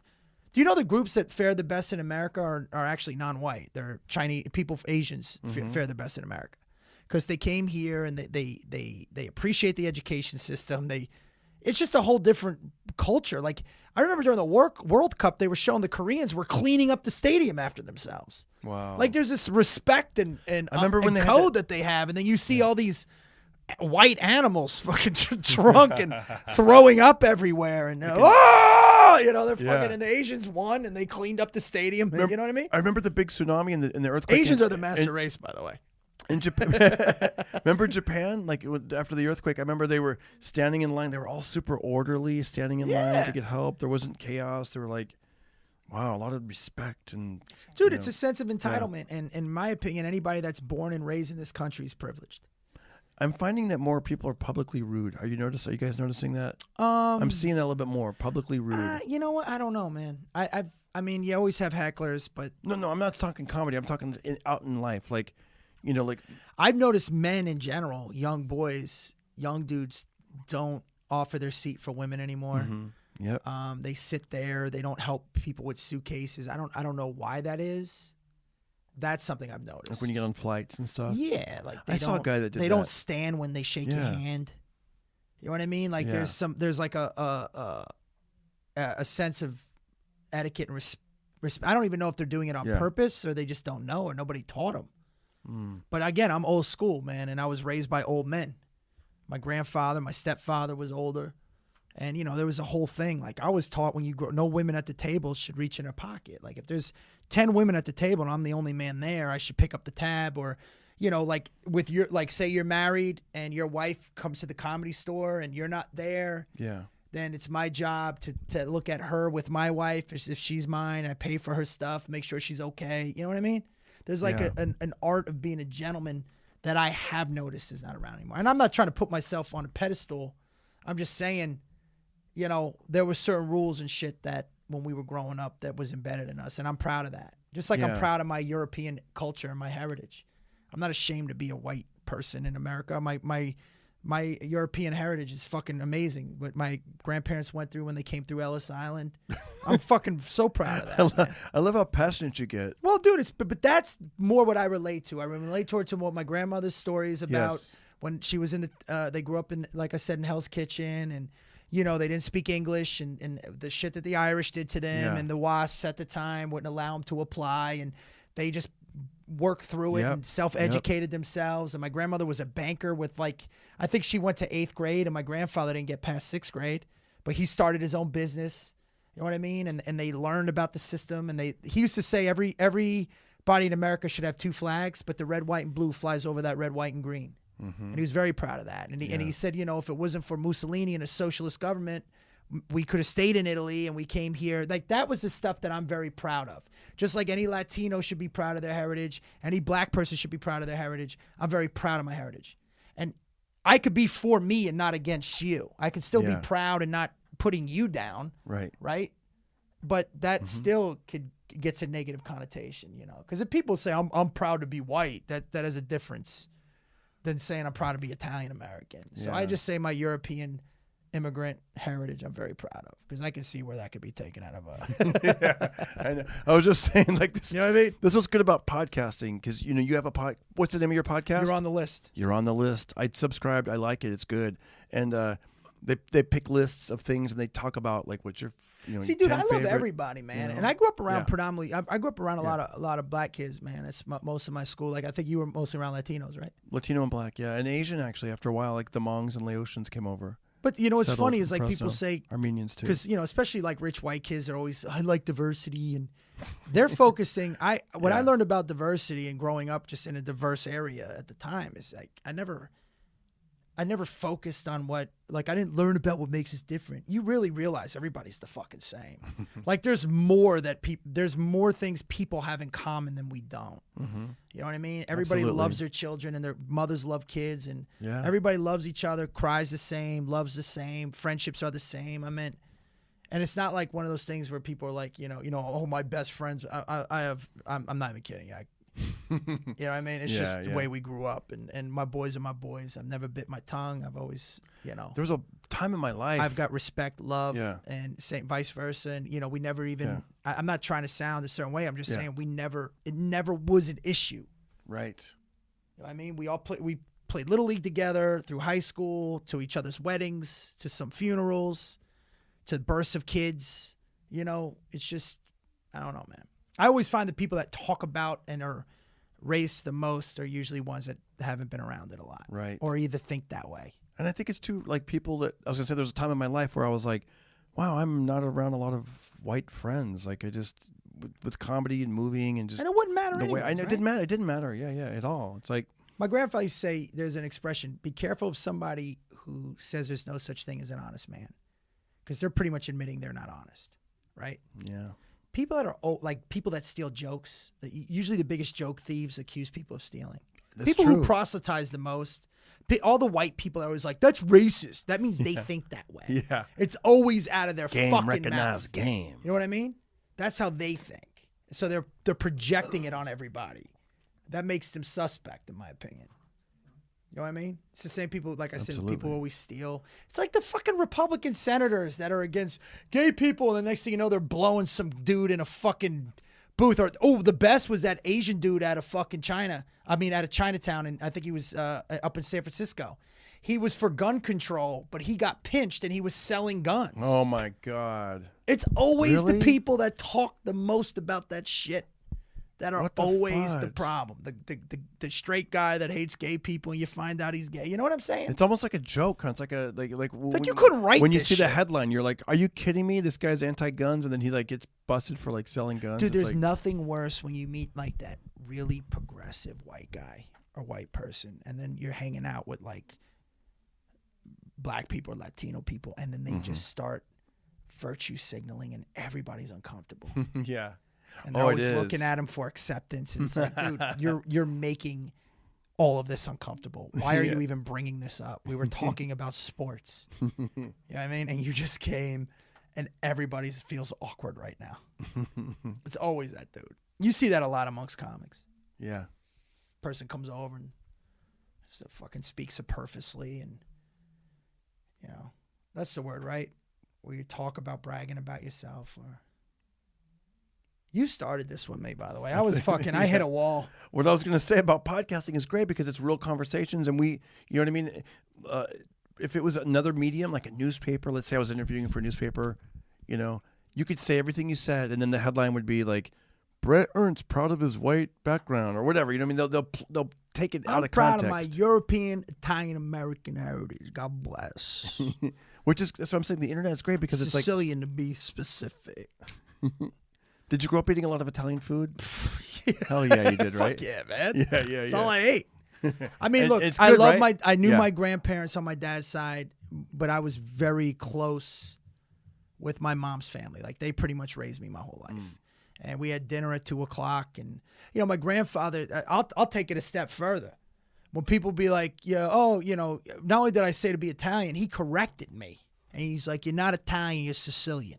Oh. You know what I mean? Then he talk about Sicily and the little thing with all the legs on it. I forget Yeah, what it's called, yeah. the triecta or trifecta, whatever it's called, that little symbol.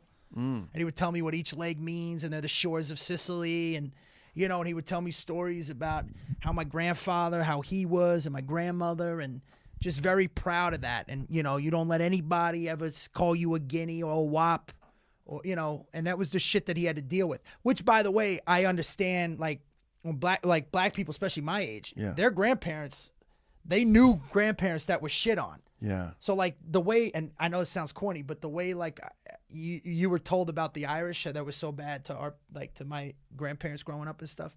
There's a part of you that grew up with that you can't trust. You know what I mean? Though, because that's not that far removed. Like my grandmother, my grandfather pretty much raised me, so you were always around that.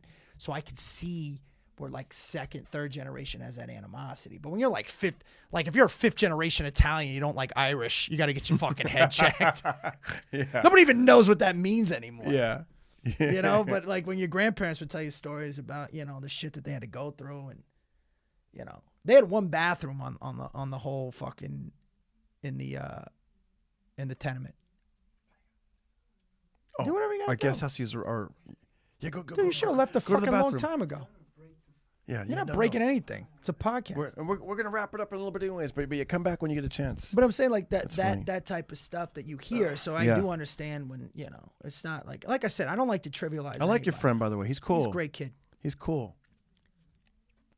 So you met? He's a young comic. Yeah, he's a young comic and he's trying to document some stuff. I'm just taking him around. You know me, man. That's good, man. That's really I get good. fucking long-winded. Like, No, I love it, dude. I love it. I love doing podcasts, and I want them all to be, if I can, over an hour. And right now we're like an hour 18 or something like Yeah, that. it's about my which set. is perfect. I'll do a little intro. You do a set. I know. How long do you do on stage these days when you're headlining? about an hour 20. You do? Yeah, Wow. but sometimes I'll do it if I could do a two-person show. Wow. But I'm like, dude, I talk. Yeah. I get long-winded on shit. You know? Yeah.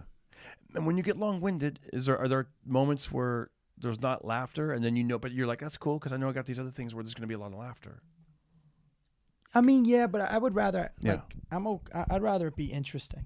I don't do exactly. what we Yeah. just talked Yeah, about yeah, now. yeah. I don't do any of that shit on stage. I I think it's boring, and I think it's you know it's right. But I know what you're saying. No, listen.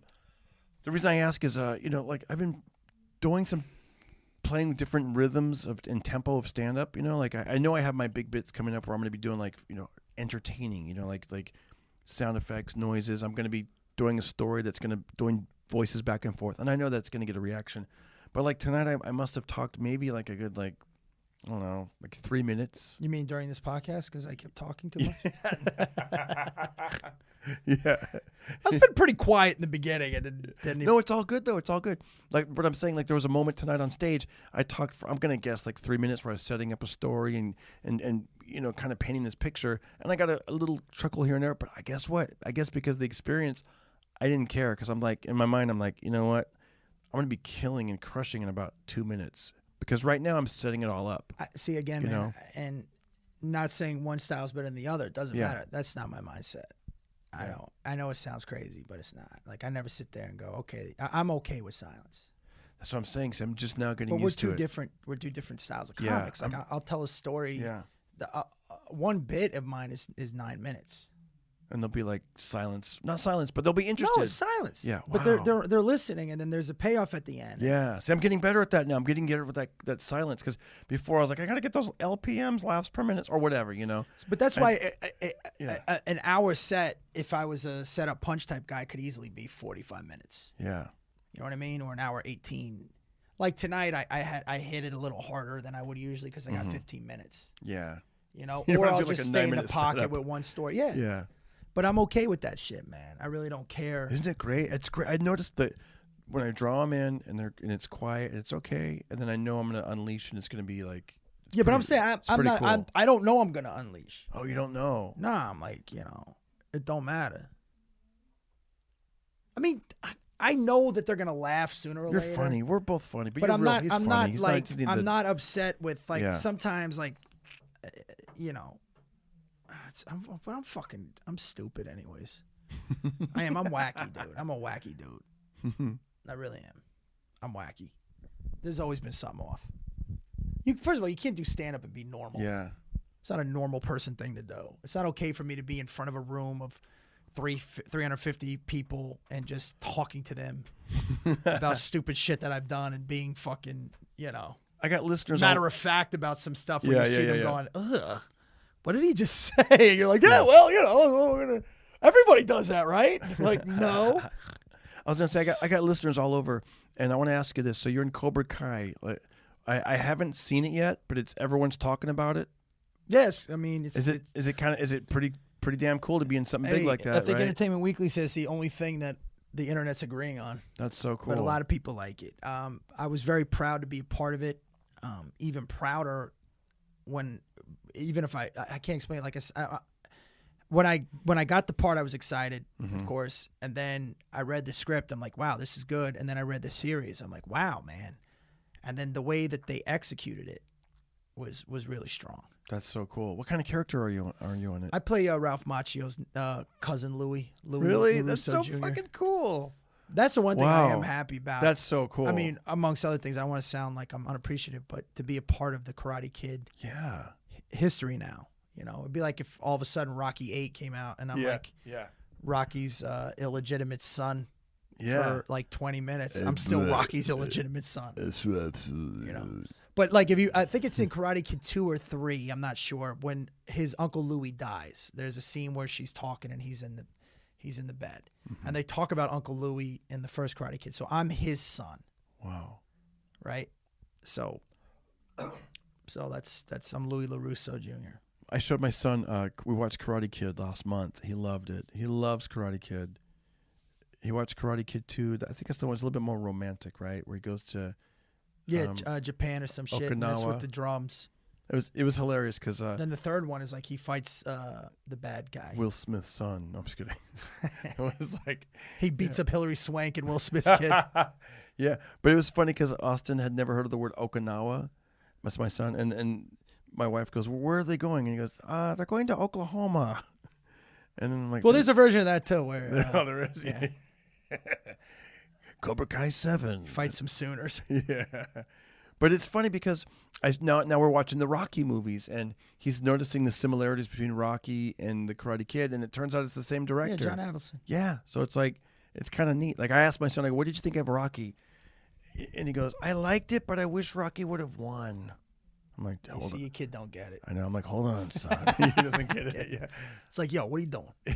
Yeah. It's not about winning or losing. He just wants to go to distance. That's That's the greatest movie of all time, the distance, in my opinion. Rocky. Best written. It's a love story. Yeah. People don't realize that. It's not So a sports good. movie. It's a love story. It's about a guy who doesn't know what he wants in life, right? He hasn't been tested. And then all of a sudden he gets this opportunity. But there's this girl he has his eye on. And he's trying to, you know, be in love with her. And then he gets the opportunity, I think, right? Yeah. And then it becomes a sports movie. It's so funny you say that because you said people don't realize it. I never realized it until I rewatched it like recently. As Yeah, we're it's a love watching it, story. I'm like, God, I wish there was more boxing. Do you know what's Yeah. there's two parts in that movie that are fucking great. When Apollo's making fun of him and he's like, "Hey, he's Italian. If he can't fight, I bet he can cook." And Paulie's going, "Yo, you let him get away with that?" And Rocky's peeling the apple. He goes, "It didn't bother me." Right? Yeah. And then when he's leaving, you see his profile and she's on the porch and she's like, "Are you coming over tomorrow night?" He's like, "Yeah." Then he pauses. He goes, "You know when I say that didn't bother me? It did." And right there is where he starts changing. Yeah. And then my other favorite part is at the very end, okay, when they're reading the winner of the fight. Yes. You hear Apollo listening because he knows he could have lost. Rocky doesn't even give a fuck. He's just calling for Adrian. Right? He's like, Adrian. And he could have won the title because you ever notice Apollo's like, "Yeah, I won." Yeah. Rocky doesn't even care. And then when Adrian comes in the ring, the first thing he says to her is, "Where's your hat?" Right? Because he noticed she had a hat and she didn't have it. Right? And then she's like, "I love you." And they're reading the winner in the end, but he doesn't give a shit. He just cared about Adrian and going the distance. It's fucking deep. I love it. I love it. It's the 14th round, and Apollo Creed thought he won, and then Rocky gets up. Yeah. And the look on Apollo Creed's face, like, what the fuck? This guy was just quit. I love it. And everybody talks that, well, that was made up. It wasn't. It was off of Chuck Wepner. Chuck Wepner fought Muhammad Ali, and he went the distance, and Ali was beating the fuck out of him, but he just wanted to go the distance. Yeah. There's a movie about Chuck Wepner that's out. It's not as romantic as Rocky. It's more of, Wepner was a little bit more flawed. He was a coke addict and a drug dealer and ended up going to jail. But it was based off of Wepner. That was the inspiration for it. But I watch movies like that, like an Amadeus. See, now I want to watch Rocky again the way you described it. Just watch that one scene. Tell us about Amadeus.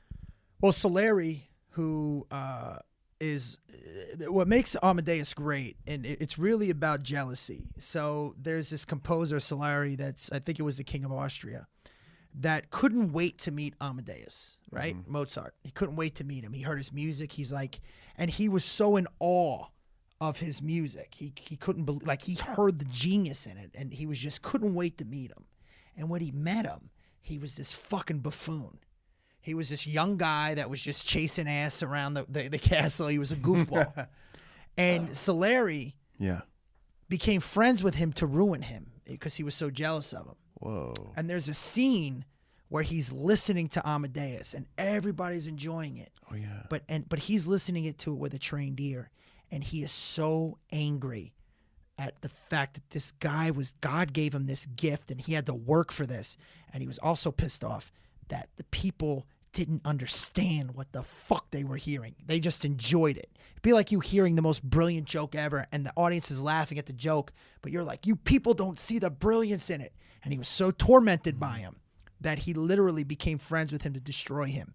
And the crazy part is he was tormented by him in life, and after he did that, he couldn't live with the guilt. And he was tormented by this guy his whole life. The moral of that movie is don't be a fucking player hater. And that's what he was. That's right. My other favorite scene is in Godfather, when in the very beginning they give you hints that Michael, because see, the Don of a family is like a CEO, but he can't be angry, he has to compartmentalize, make business decisions, be calm, life or death, literally, kill people, whatever. So Sonny, who was the older son, was the hothead. Fredo was the goofy guy, but Michael, on the other hand, wanted nothing to do with his family's business, right? And he was a war hero, which they're giving you insight to the type of person that he was. He ran in and he saved people's lives because, So when they kill his father, Michael, he starts to transform a little. And the key scene is when I'm Enzo, the bake. I'm friends with your father. Remember when they had to move the bed into the other room? Yeah. When he goes to Enzo, he goes, come with me. And he brings him to the front after they moved all the men, right? Because remember the cop was coming. And he popped his collar. And he said, pretend you have a gun, put it in here, and we're going to stand in front. And they pretended to be the men. So you see the cop pull up the car because they were going to hit the father. Then they drove away, right? And then you see Enzo, and he's trying to light a cigarette, and his hands are shaking. So Michael takes the lighter, and he lights his cigarette, and there's a second where he looks, and his hand is steady. And he knows this is what, I'm made for this. This is what I have to do. And that's the transformation.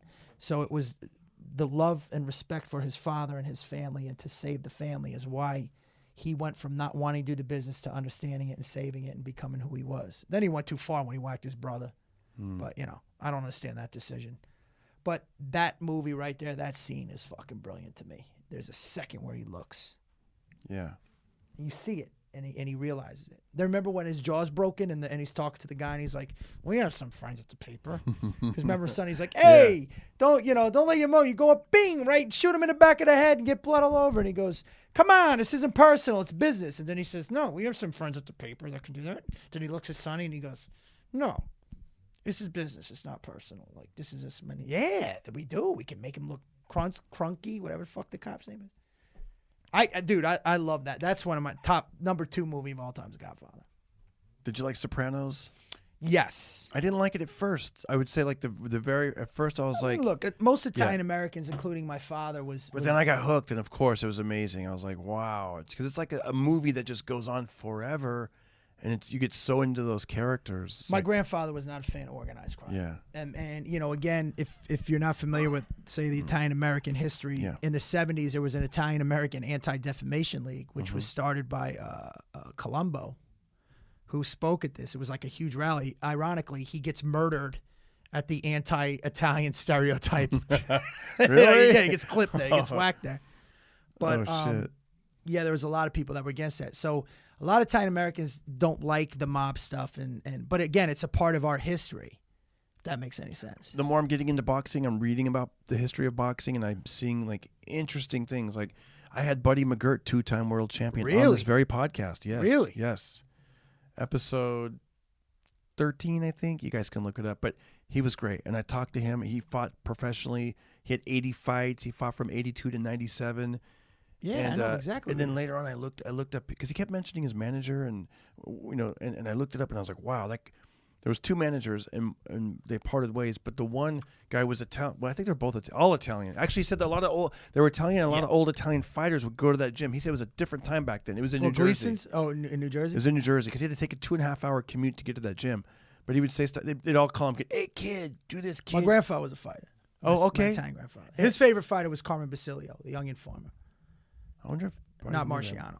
Marciano was up there, of course, but Yeah. you had a lot of Italian Americans that were boxers back then. But the game was mobbed up. If you ever see Yeah, Raging Bull, I know. that's why Jake LaMotta had to take the fall. Remember, he kept getting hit, and he's like, they're like, "Come on, hit me hard!" Remember, and he threw it, and they were all Yeah. pissed off, and he couldn't because the mob controlled all that. Yeah, that's scary, right? Like, not only is it, like, imagine how hard it is to make it in comedy, but like, imagine you're a boxer, and then all of a sudden you got stuff like that coming. You go, right, Brett, you got to take a fall. You're You like, got to take a fall. We can make money on this. But at the same time, what makes Marciano's 52-0 even more impressive is they didn't fix those fights. It was just the opposite. They wanted him to throw it, and he would never throw the fight. It was always impeding over him. It wasn't like they made 52-0 win. Nobody threw a fight against him. It was just the opposite. Like, he had a lot of pressure to throw fights because he was, he was considered the best of his generation, top 5 of all time. Yep. He was telling me Buddy would tell me when he was training, like he'd be on a heavy bag, and then like 3 feet away, his manager would be the old time guy would be smoking cigarettes just right there, like clouding up the gym. No women were allowed in the gym. No. Unless they were like doing it. I think he said like delivery or Dude, something. all those but old guys. It was just I old think school. Babe Ruth It's hit just- over 900 home runs after banging hookers all night, drunk and hungover. There's a famous baseball game where I think it was Boston or another team took him out drinking and they got him hammered. Oh. And he Back to that thing, being someone's friend, like an well, Amadeus. they thought they Yeah. did it, and he was playing drunk and hammered. He hit like Wow. like 2 home runs that game, pitched the whole game. And then at the end, he goes over to him and says, "Hey, you guys, let's go get some more beers." And he was fucking drunk the whole time. You ever see that picture of Len Dawson smoking a cigarette at halftime at the Super Bowl? He's drinking a beer and smoking a cigarette during the Super Bowl at halftime. They're fucking men. I got to look that up. Who's that again? Len Dawson? Yeah, quarterback for the Chiefs. That's great. That's great. Brett, you're awesome. I got to go pee shots right now. I got to go pee. I'd love to have you back on the Pocket Party podcast. Sure. You're great. You're easy to. I love guys like this. They can just flow and talk, and you're great, man. Anything you want to plug your podcast? Yeah, just go to brettcomedy.com and check Yes. out my podcast. I mean, you can go join my podcast. You're on the list from there, but check out my special for free. I released it. No strings attached. Just go there and hit play. And check me out in Cobra Kai as well. I like to ask people any words of wisdom, something if you could, any of our young listeners or any age really, something that a key they can do to make their life a little bit better. Yeah, be accountable for all your actions. The world doesn't owe you a fucking thing, right? And you don't need permission to exist in anything you do. Just go do it. That's right. You know what I mean? You don't need people's permission. Just go do it. Can I have permission to end this podcast? Yeah, I got to piss so bad, dude. All right. I've talked myself to sleep. You guys, thanks for listening. Thanks for hanging into the end. We love you guys, man. Thank you once again for starting that party in your ear holes. Peace. That's it. Stop it. Oh yeah. Cool. All right, buddy. Thank you.